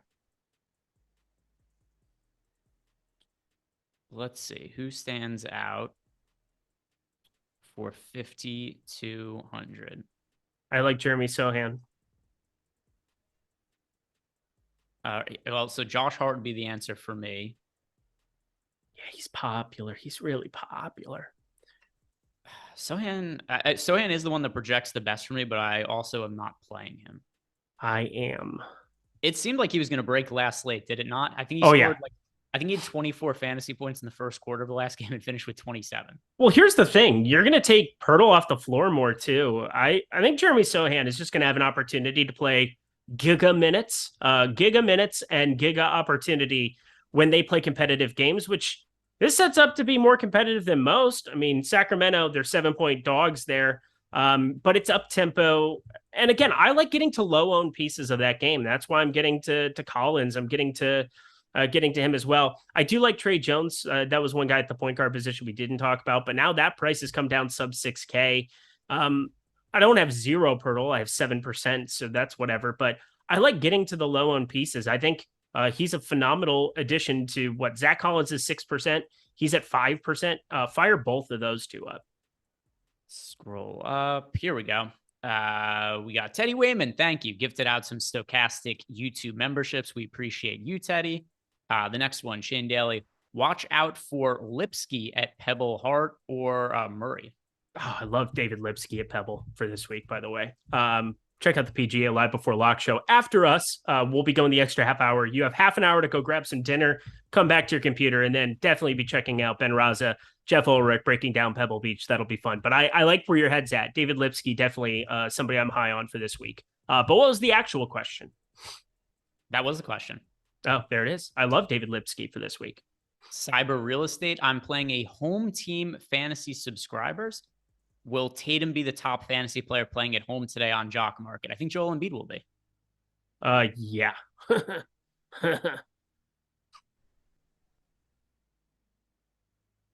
Josh Hart, but I don't want to be playing either of them at their current ownerships. Oh, did I miss that part? What did he say? What's Keegan Murray? Keegan Murray's down to 11%. That's not so bad. But it would be just Hart for pure projection purposes. Hart for me. Cyber Real Estate, Joel Embiid, Justin Craven's favorite pay-ish up pivot on DK single entry. What are we constituting like pay-ish up? Are we talking just anybody 10K and up? Because Sabonis is a 9,900 and pulling no ownership at a center spot where on DK you get the triple-double bonus. That seems fun. I mean, it seems pretty open-ended, in terms of pay up-ish. I mean, I do like Fox. Nobody's crazy popular today. I like Fox is 18% owned. I do like him a whole bunch. Yeah, he's 8,200 now. That's a little bit wrong facing Houston or facing San Antonio. Sorry. Yeah, I like Fox a lot. I do too. He's the one piece of chalk, him and Sabonis. Just the spend up options there that I like. I don't like the ancillary options. What? 18% owned. It's not even like that's what I'm saying. That's why this slate is awesome. Like this slate is fantastic. I love when you don't get to just find a play and either that play works out or he doesn't. Like Isaiah Joe is 22% owned. Jalen Noel is 22% owned. What are we doing here? I am playing neither of them as a result. Brad Kaufman, if Trey doesn't play, can Murray nuke the slate? Trey Young's probable he's going to play. Nuke. Trey Young's going to play, though. Yeah, Trey Young's playing. He's playing basketball tonight. Yeah, don't build any lineups assuming he might sit.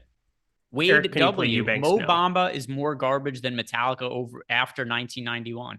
Okay. Well, we also don't have to worry about Mo Bamba today. Yeah, because he's not on the floor. And one more super chat here from Ben Anthony. Gary Harris, Noel Thomas, or Patty today. Also, I heart Eric, Jalen Noel. Oh, thank you, Jalen Noel. But I am not playing him, so there you go. And we are all caught up on those. I know we had some Discord questions to answer as well. This one is from Lippy. Thoughts on Lyles on DK, please.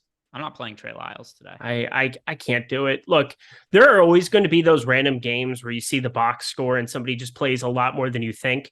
And that Memphis blowout spot was sweet if you got there in that late slate. I did not. It was pain and suffering, and he put up like 45. Don't look at box scores and think that that's going to be repetitive there. They have enough bodies. They have enough bigs that they can rotate through. He's going to play his normal 15, 16 minutes more than likely. The starters have been getting a lot more run there. It's just such a thin play today. Yeah, I don't have interest in zero. Corey Shea, top 2 favorite power forwards on DK for 5,300 and under. Let me see. 53. Harrison Barnes is 5,000. That's one of them for me. Yikes. I'm really fading those pieces very, very hard. Keegan, Barnes, Isaiah Joe, him. I find so many players. We just talked about Sohan, 5,200. Give me him. Yeah, I think those are two. I mean, those are the two I have projected the best under there. Yeah. Sohan. I think Sohan is somebody that if you have been playing DFS and you've realized like there's a very, very obvious ceiling and way that things pan out for him in competitive games. They just don't play in a lot of them from time to time. So I'll take a shot on the game environment plus opportunity plus less court time with Pirtle. Like Jeremy Sohan is going to have massive games even at 5,200. We got the follow-up super chat. This is from DC24. Can't Gary Harris easily beat Noel at no ownership? I mean, the answer could also just be neither. Yeah, that's probably the correct answer. I have zero. It was like yesterday. I thought Mark Williams was the most atrocious play in the history of humanity. He was 30% owned as a backup center. And there were just like small forward was already a bad position. Why didn't you just punt with small forward? Like just play Caleb Martin or Grayson Allen or whomever else. Like there's just so many shooting guard small forwards you could punt with. I think the same kind of thing applies today, but at the guard position where you want to just find ways of getting different, flipping the build, and just don't play Isaiah Joe, don't play Jalen Noel. It's such fragile chalk. And this is the thing. They are definitely projecting out the best point per dollar, but point per dollar doesn't matter. I don't have Noel playing 20 minutes today. I don't have Isaiah Joe playing 25 minutes today. That is a huge problem when you talk about the ownership going there because I still need a ceiling. I still need things to pan out for me. So don't play them. You have Isaiah Joe playing less than 20 minutes? I've been playing 23 minutes. Oh, that's not less than 20. I said I haven't playing less than 25. I said 25. I thought you said less than 20. Nope, I said 25. All right. I know I said 25. I said less than 20 for Noel. I said less than 25 for Isaiah Joe. I know what I said.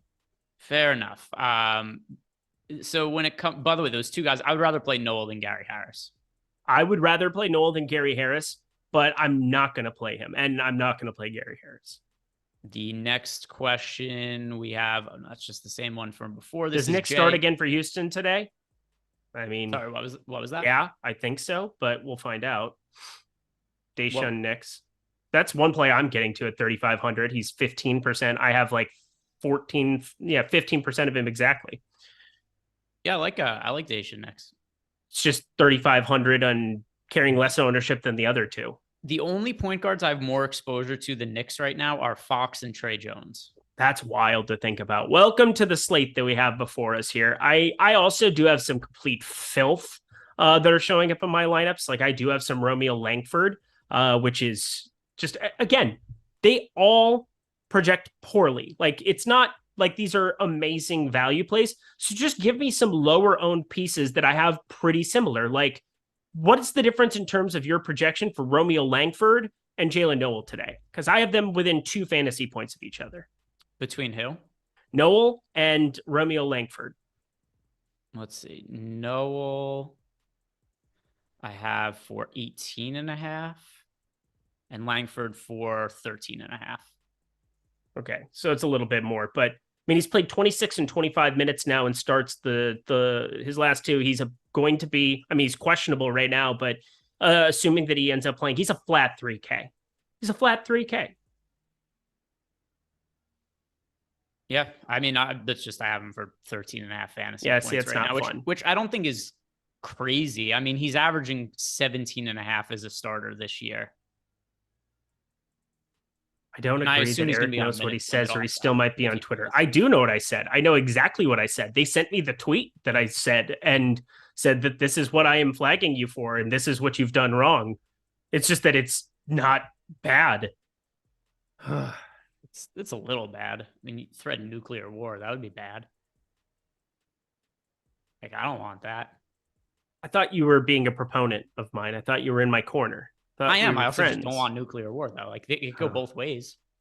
It's great. I could want you on Twitter and not want nuclear. Adam nuclear EJ, I war. do not want to play Drew Eubanks. If there's no Nurkic, yeah, play Eubanks, but Nurkic is going to play.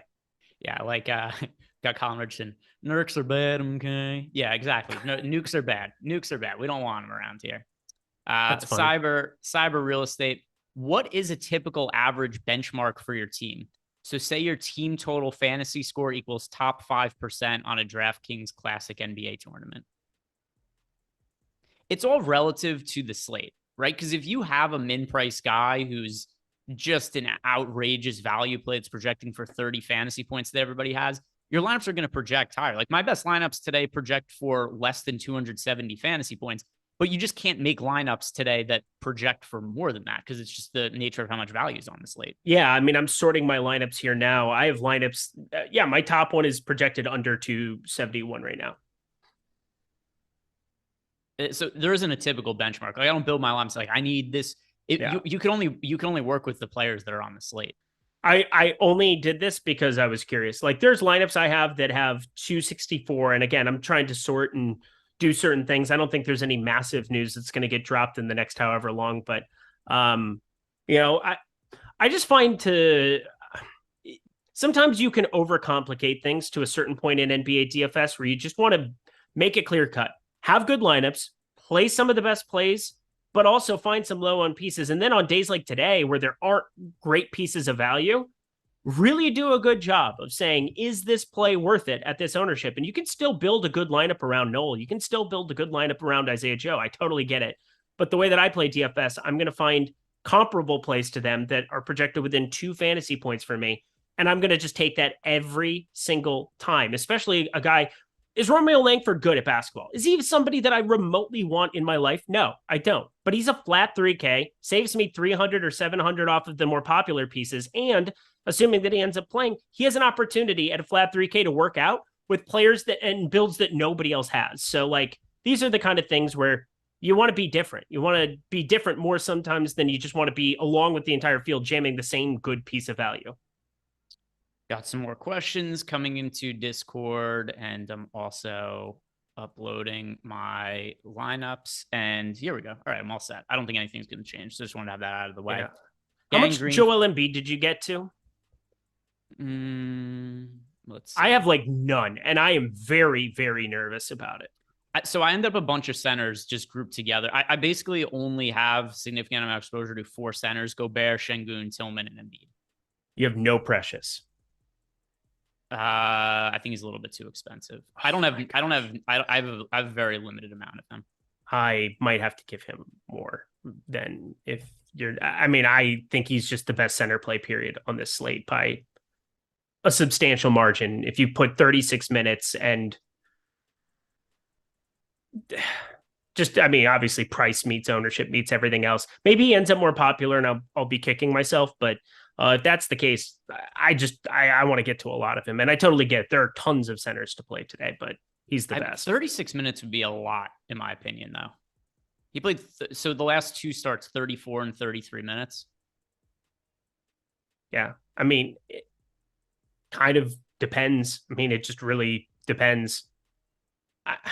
Chris Boucher, how many times have we seen this with Toronto over the course of the last couple of years? It's just, there are times you think that he's going to just be the guy. Like, you think that he's going to find these ways just sneaking into the lineup. You just saw it last time. He played 25 minutes against Phoenix, 25 minutes, but he had played 17, 19 before it. It doesn't surprise me ever when his minutes just get jerked around back to like 16, 17.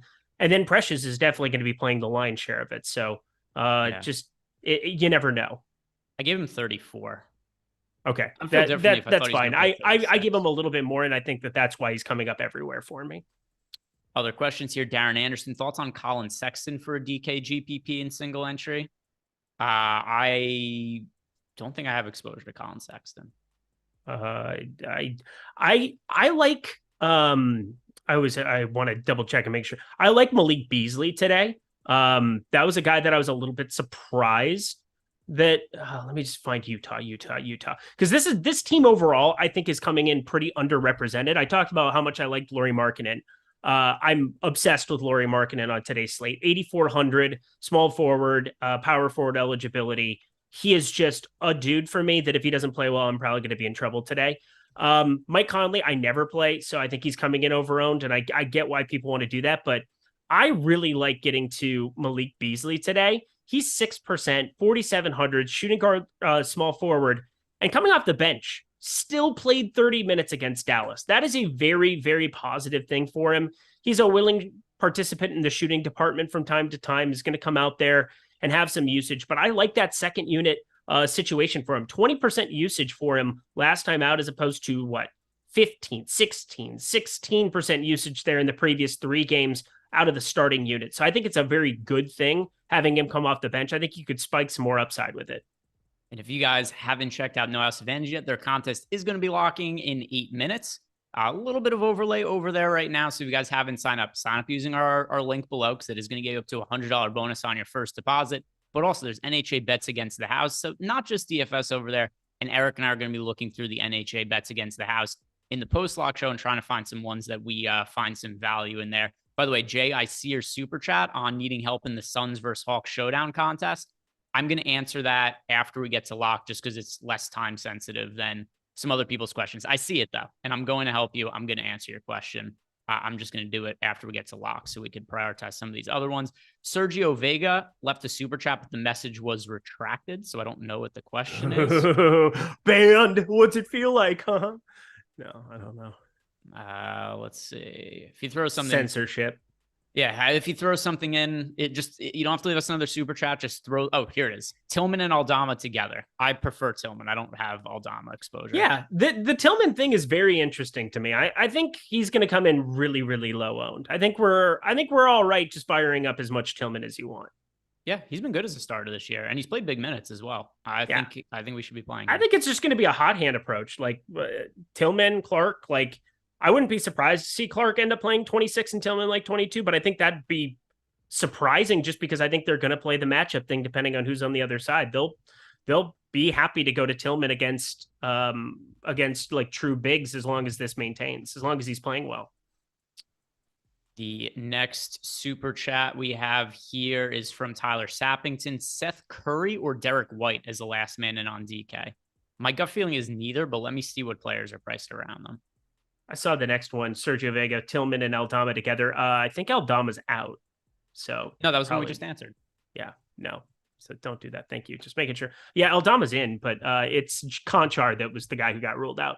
Wanted to double check that, but yeah, wouldn't have a problem anyway. I just don't want to play Aldama. Seth Curry. Seth, what's the price point there? So Seth Curry or Derek White. So he's trying to fill a guard spot here. TK. Curry. Derek White. So we're looking right around 5,400. If you get up to Trey Jones, that's your guy. If not, then Derek White is the answer for me. Derek White, Seth Curry. Do you have a preference?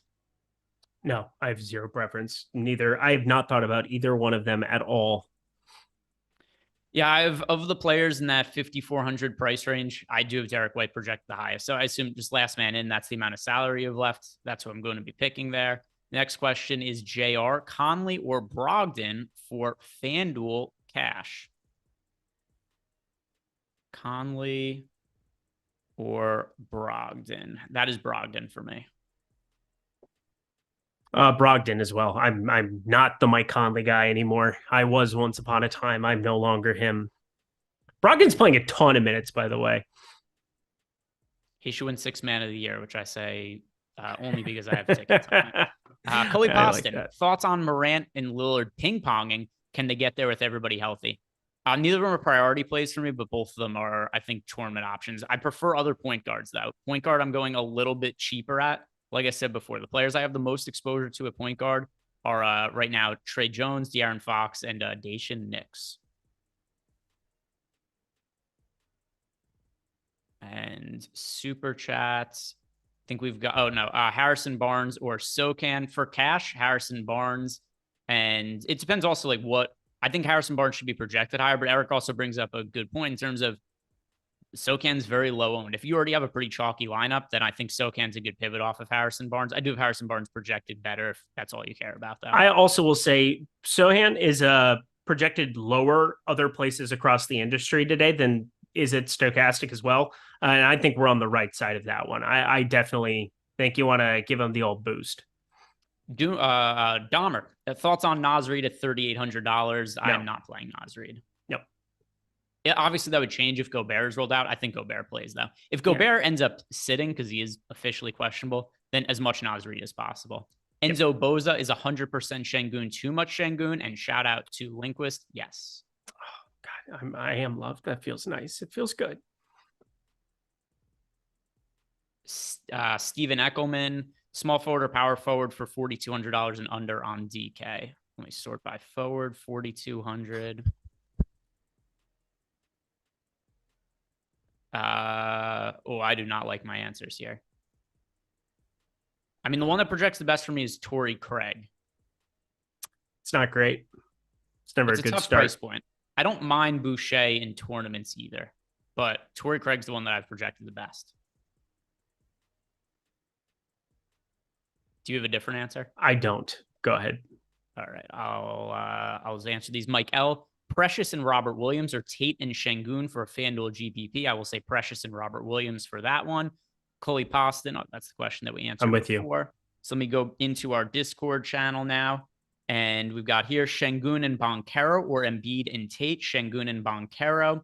Lippy wants to know who is this Knicks guy on DK. He's a guard for the Rockets who's playing more minutes because Kevin Porter Jr. and Jalen Green are both out. Gang Green, thoughts on Wiggins tonight? So I know a lot of people want to play Wiggins just because it's a revenge spot. That's not my favorite reasons to want to play, guys. I am not going to be playing Andrew Wiggins tonight. JEW, DK single entry, SGA and Seth Curry or Fox and Clay. Ooh, that is Fox and Clay for me. That's the GG one before. I am going to play Banchero in my single entry lineup. I just want to point that out. That's wild that I'm going to end up there. He's not very popular. He's too cheap. I like your thinking there. I'm following you into the dark. And the next question we have here is the Black Mamba. Thoughts on Jabari on DK? I am not playing Jabari Smith. It's crazy. Look at his numbers this year. You would think he gets some massive boost without Jalen Green or without Kevin Porter Jr. He just kind of hasn't, though. Did you play Jabari Smith at all as your? I have a tiny bit. So again, I'm interested in just about everything from that game that isn't popular. And let's see. Because OKC, he's sub 7.4%. Yeah, I guarantee you as I finish things up as I'm late swapping, I'm gonna get to more of him. Favorite 10K guard on DK? I'm not really playing the 10K guards on DK, but if I had to pick one, Ja Morant. Ja Morant would be mine too, and I'm not. SGA, pretty close to it. Thoughts on Monk? I have a little bit of Monk, but not a priority. He's sub 10% guy. If last man in, fine. There's upside there. It's a good matchup. He's somebody who you see when he's making his shots, the Kings are more apt to give him extended minutes, but not somebody I'm really aggressively playing today. The next question we have here is from Miami Highlight. For the best plays under 4K for DK GPP, the 4K and under guys that ended up getting the most to. Let's see. Under 4K.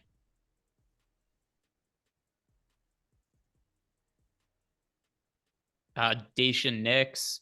I have some exposure to Isaiah Joe. I've got exposure to Jalen Noel. I'm kind of even with the field. There isn't anybody I went crazy heavy with who's cheap today. Is there anybody you took a stand on that's really cheap? So I mean, I talked about Romeo Langford for pure punt purposes at 3K. I mean, anything is basically in play there. I didn't take a stand on anybody. I just scattered the board for everybody that isn't named Noel and Isaiah Joe. So there's that. Yeah, I don't think there's any one guy sub 4K that Langford got ruled out. So there you go. Now I can't even do it. So not him. Ugh. See, I thought I was being sneaky and like flat 3K.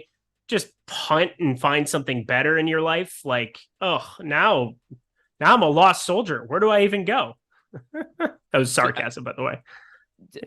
I mean, not that it matters. He's ruled out. I was pretty sure if he played, though, he was only going to play like 15 minutes coming back from injury. I had him in for 24, so that I felt differently about. It doesn't matter because he's not playing. But is this going to change how you view anybody else on the Spurs?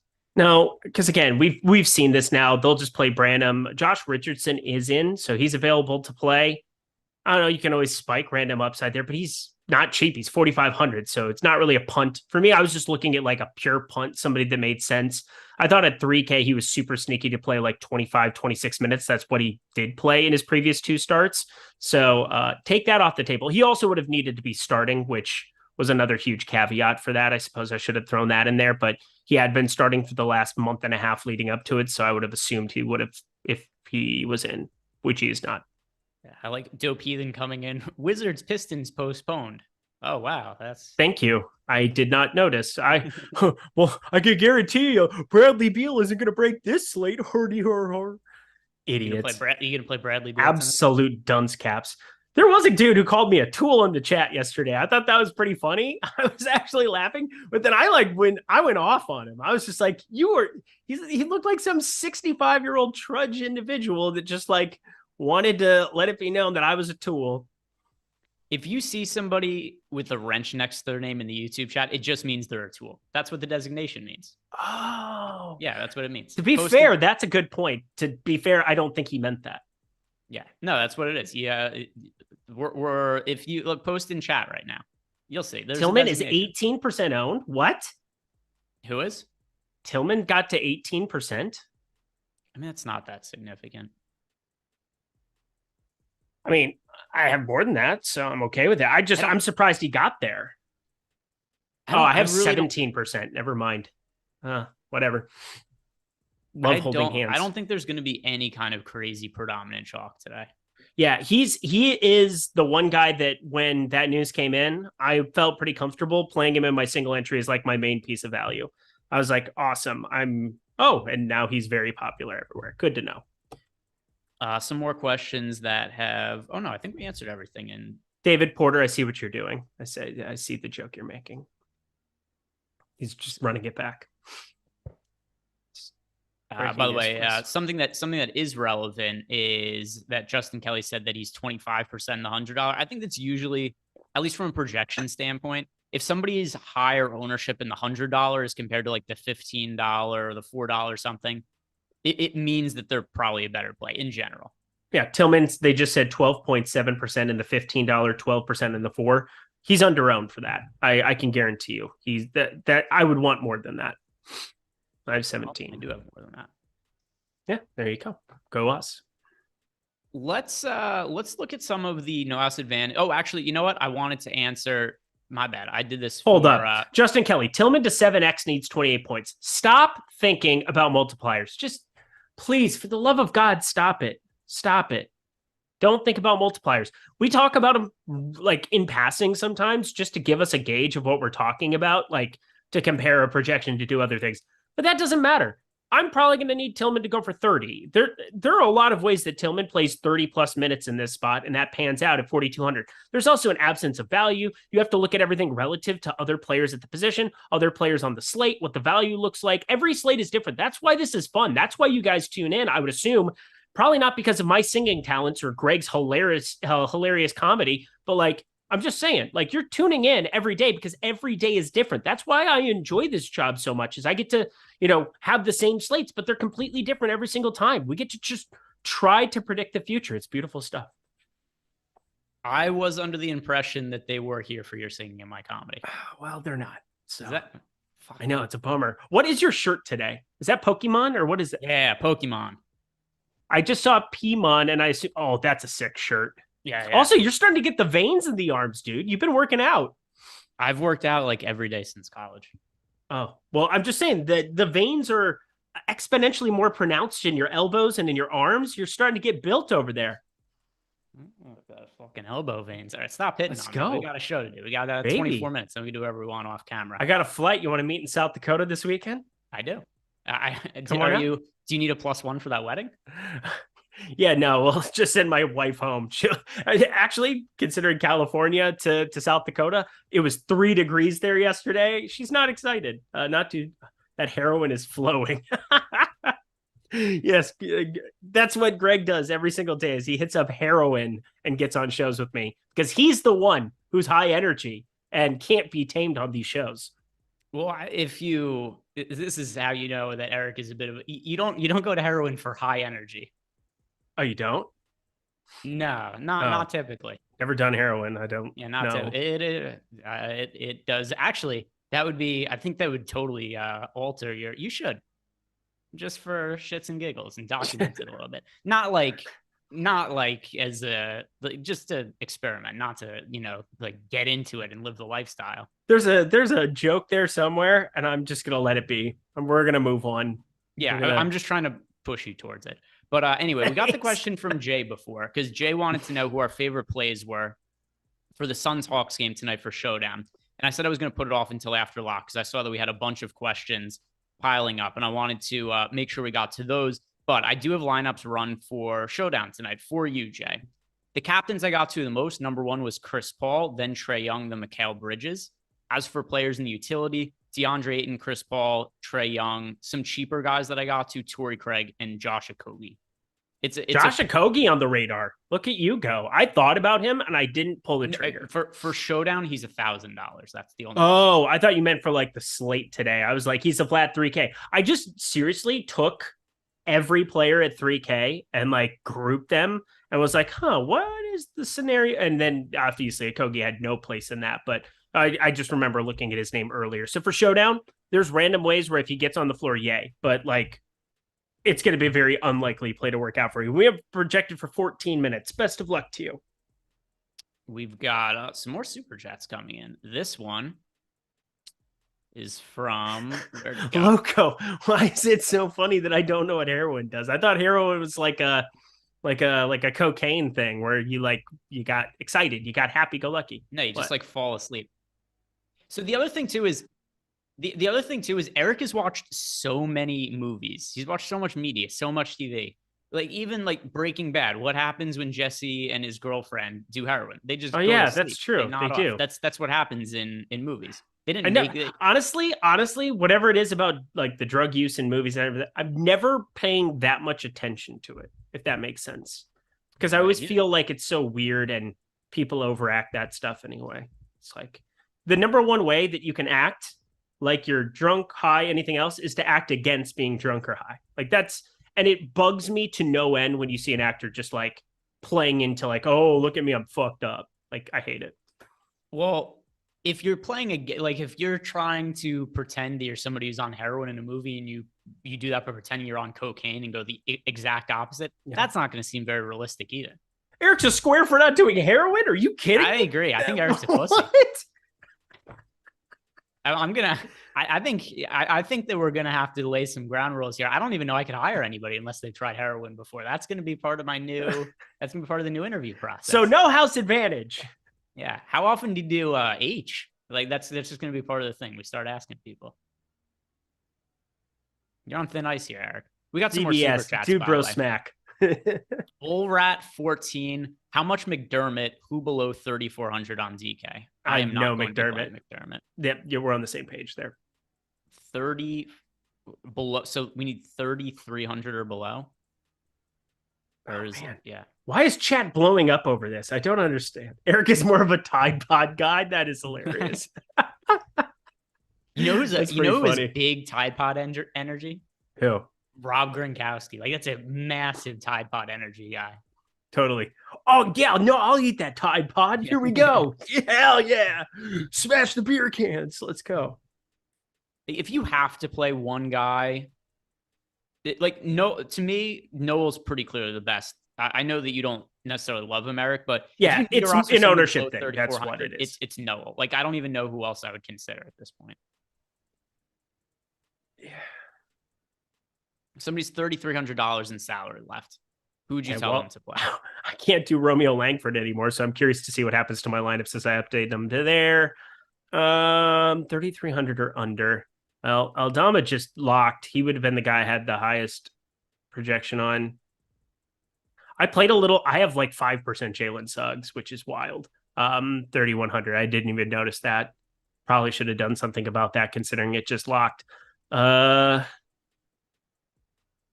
Yeah, there's not a single player that you should be taking a shot on. I tried, trust me, I did my diligence on this.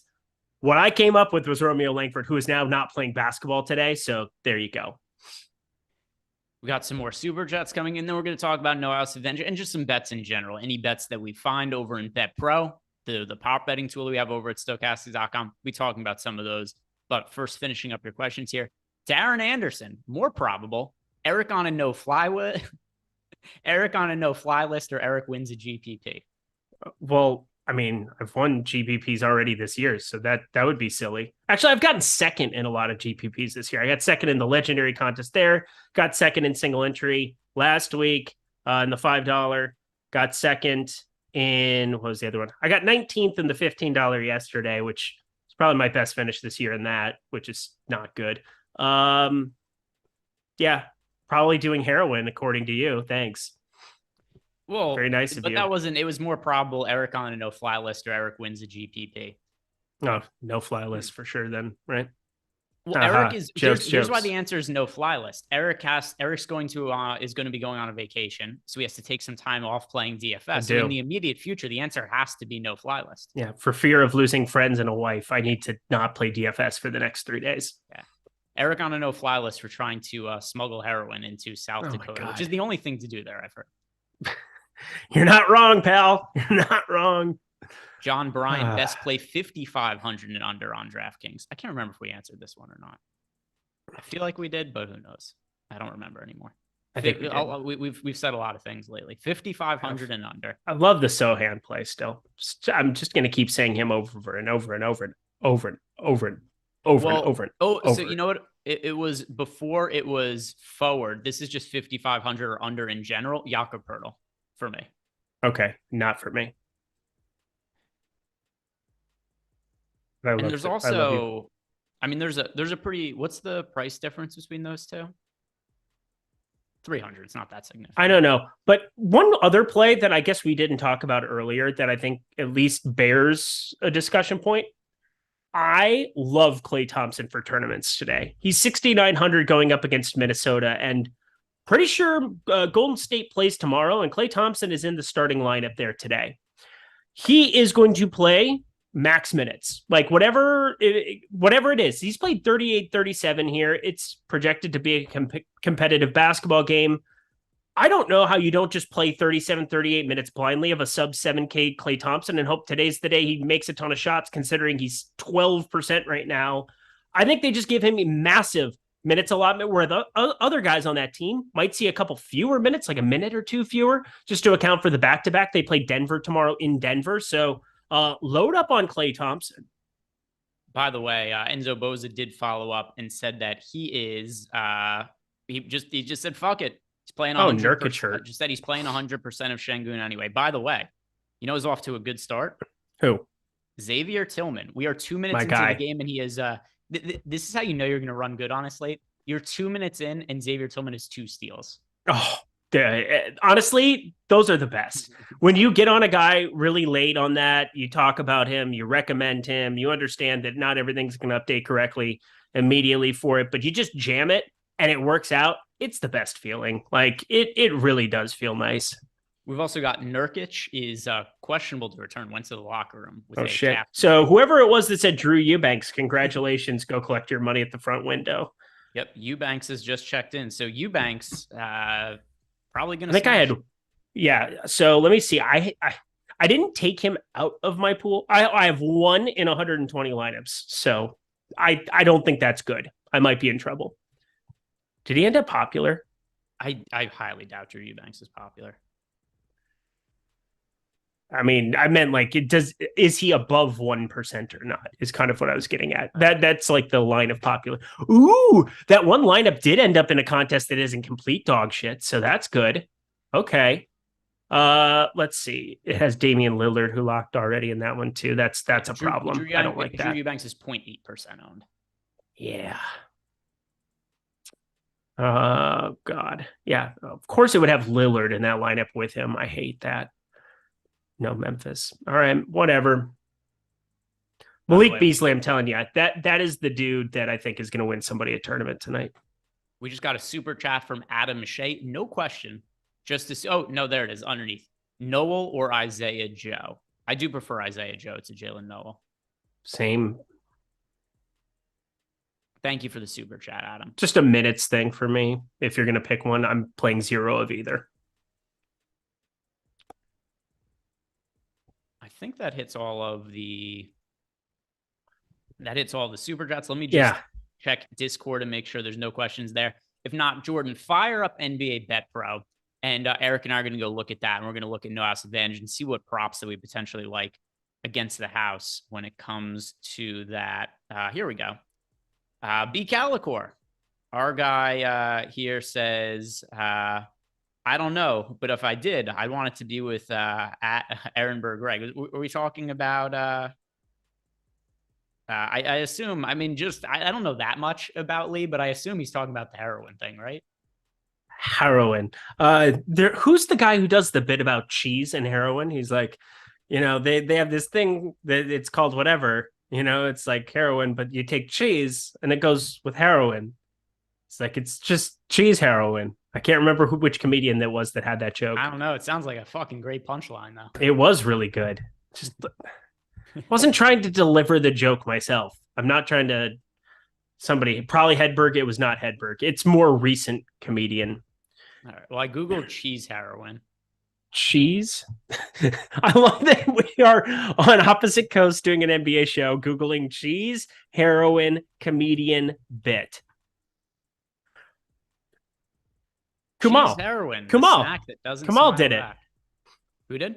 Nanjani. Kamal. Ah. He had the cheese heroin bit. That's great. Yeah, see, Nolan Kelly knew. Yeah. So, I mean, Nolan doesn't even like basketball. He just showed up to make sure that he could. He just shows up on the offense with Kamal Nagian, a Kamal reference. You know what would make NBA Live before lock better? Make it NHL. NHL. We need to talk pucks for an hour and a half. 90 minutes of us just jerking off Connor McDavid and calling it a day. Let's go. McJesus. I thought you were going to say heroin, which I was on board with. Then you went another direction. I was like, whatever. That seems like a lesser idea. Lippy, how often do you late swap? Is it before every game? No, it depends how my lineups are doing. And what it matters more than anything is news. I'm going to be late swapping. If there's a significant piece of news, I'm going to be late swapping in NBA DFS. It's however often significant news breaks. Like for today, I doubt I'm going to be doing a ton of late swap unless something really unforeseen happens. Because we don't have, like, Rudy Gobert is questionable, but I think he's going to play. There's nobody else on the injury report for later, right? If my lineups are going okay, I'm not going to have all that much to change. But how often would you say that you're late swapping? He asked if we do it before. I probably average late swapping 15 times a night, if I had to guess. I do it a lot. I'll sit there and I will craft out exactly what I'm trying to accomplish. And I'm not a set it and forget it guy. I'm late swapping a lot throughout the night. And I'll do it sometimes just to see what happens when I change certain minutes to certain things, or when I'm trying to get a grasp of, if there's a late piece of news and somebody gets ruled out from the clouds. Like, let's just throw out a hypothetical. It's not something that's true, but let's just say that, let's say Fred VanVleet gets ruled out tonight. Well, Malachi Flynn is probably somebody you're immediately thinking about, but like, I don't know how much I would want to get to a crazy amount, even at a flat 3K. Like, there's enough ways where they just play Gary Trent for more minutes, and everybody else would kind of be beneficiaries out of that starting unit. And you always have to have like context for it. Like, if Malachi Flynn starts, fantastic, play like as much as possible. But like, I wouldn't want my night to hinge on as many shares of Malachi Flynn as I could possibly get to, just because there's enough volatility to a player like that. He's not a good fantasy point per minute performance. He plays generally probably 24, 26 minutes in those kind of spots. And he's not going to project out that well for it. Now, he'll be very, very under-owned for what he should be. That's always the plus, and that's why you want to be late swapping. But like, everything has to have its own piece of context attached to it. We have, where did it go? There was a question that I saw come across. It's always Gary Harris Discord, for value. Has Discord been weird with you with notifications at all lately? No, it is not. Well, here we go. We just got another question from Teely anyway. Favorite place for single entry after the initial games lock? Please and thank you for DK.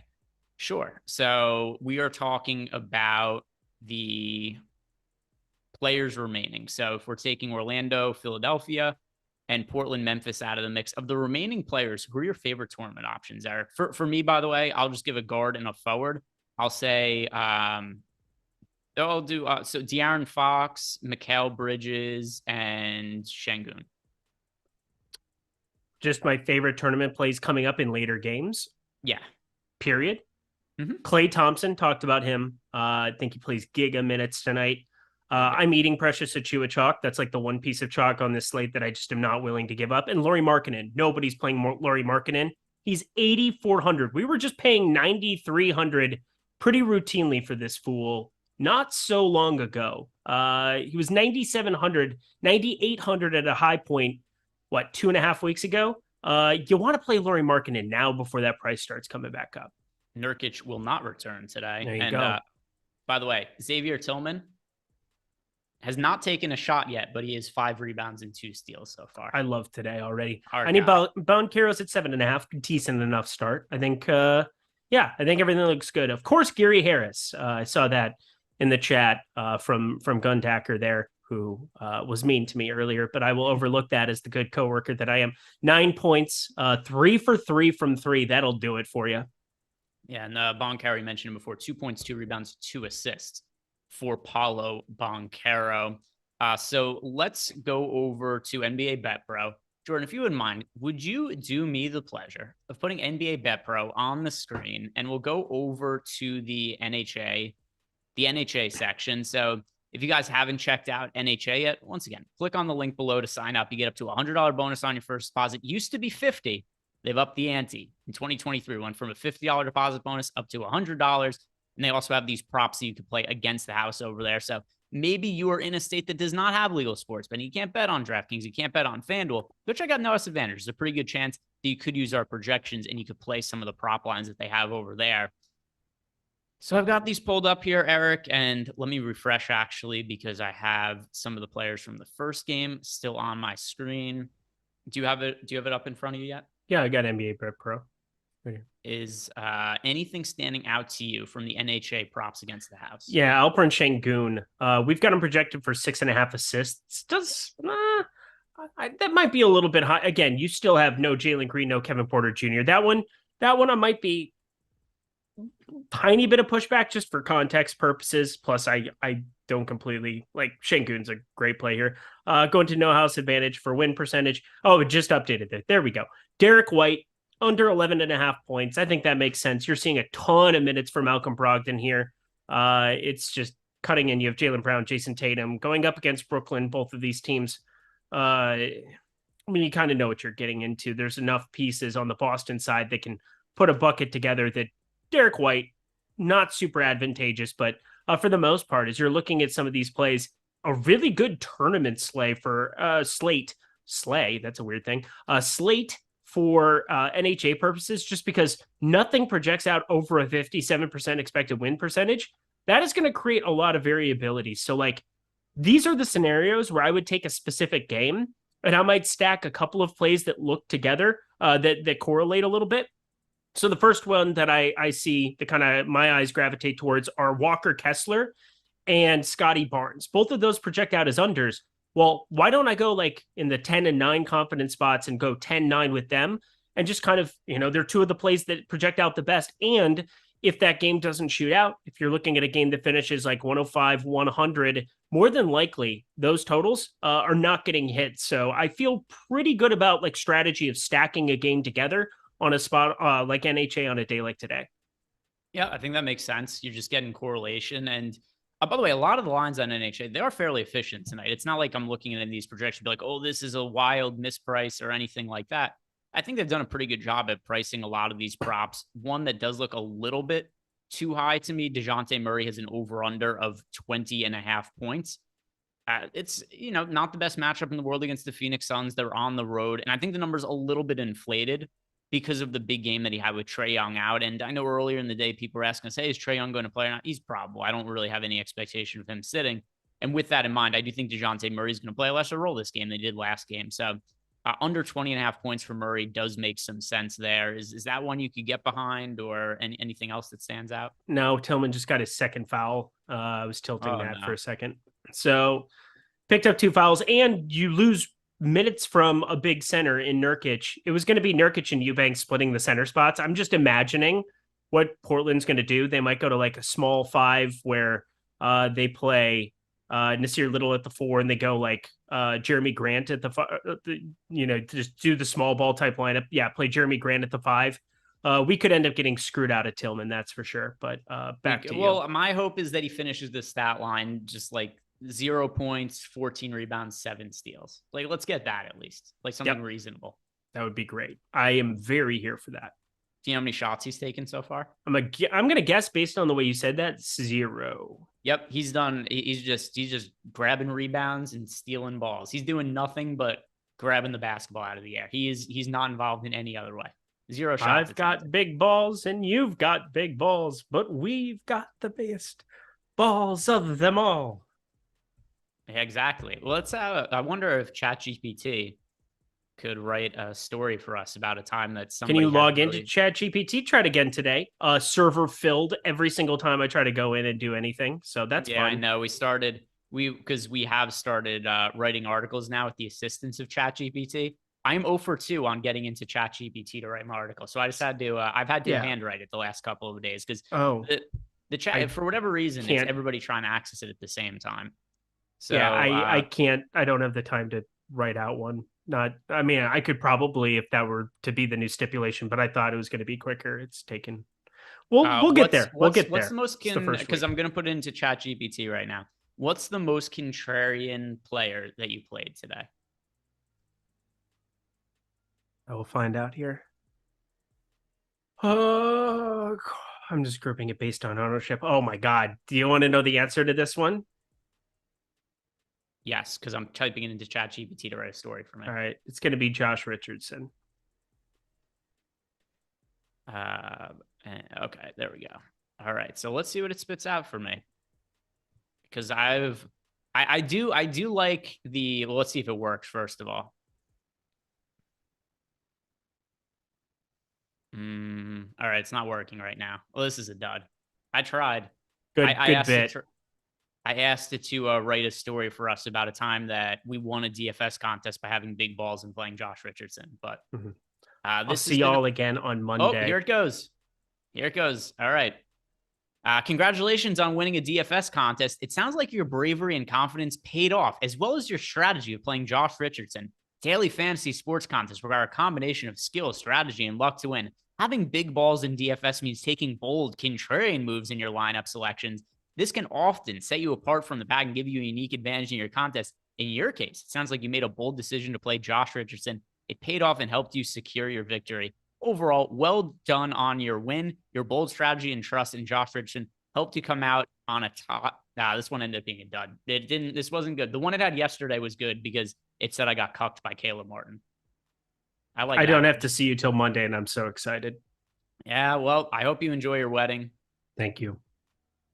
That was a lovely bit. Can we do it again, please? Can we do one more story? Oh my God, Rudy Gobert's shucks. out. Rudy Gobert is out. What is this nonsense? Oh all right, my all God. the Nas Reed in the world. Get to 100% of him. Goodbye. Yeah, guys, swap to all of the Nas Reed. We got the question for it. How often we late swap? 100%. Right now, we late swap and we play all. We get 100%. You get to 100%. Nas Reed for everybody. Good luck today, guys. I'll see you back here tomorrow. Enjoy your wedding, Eric.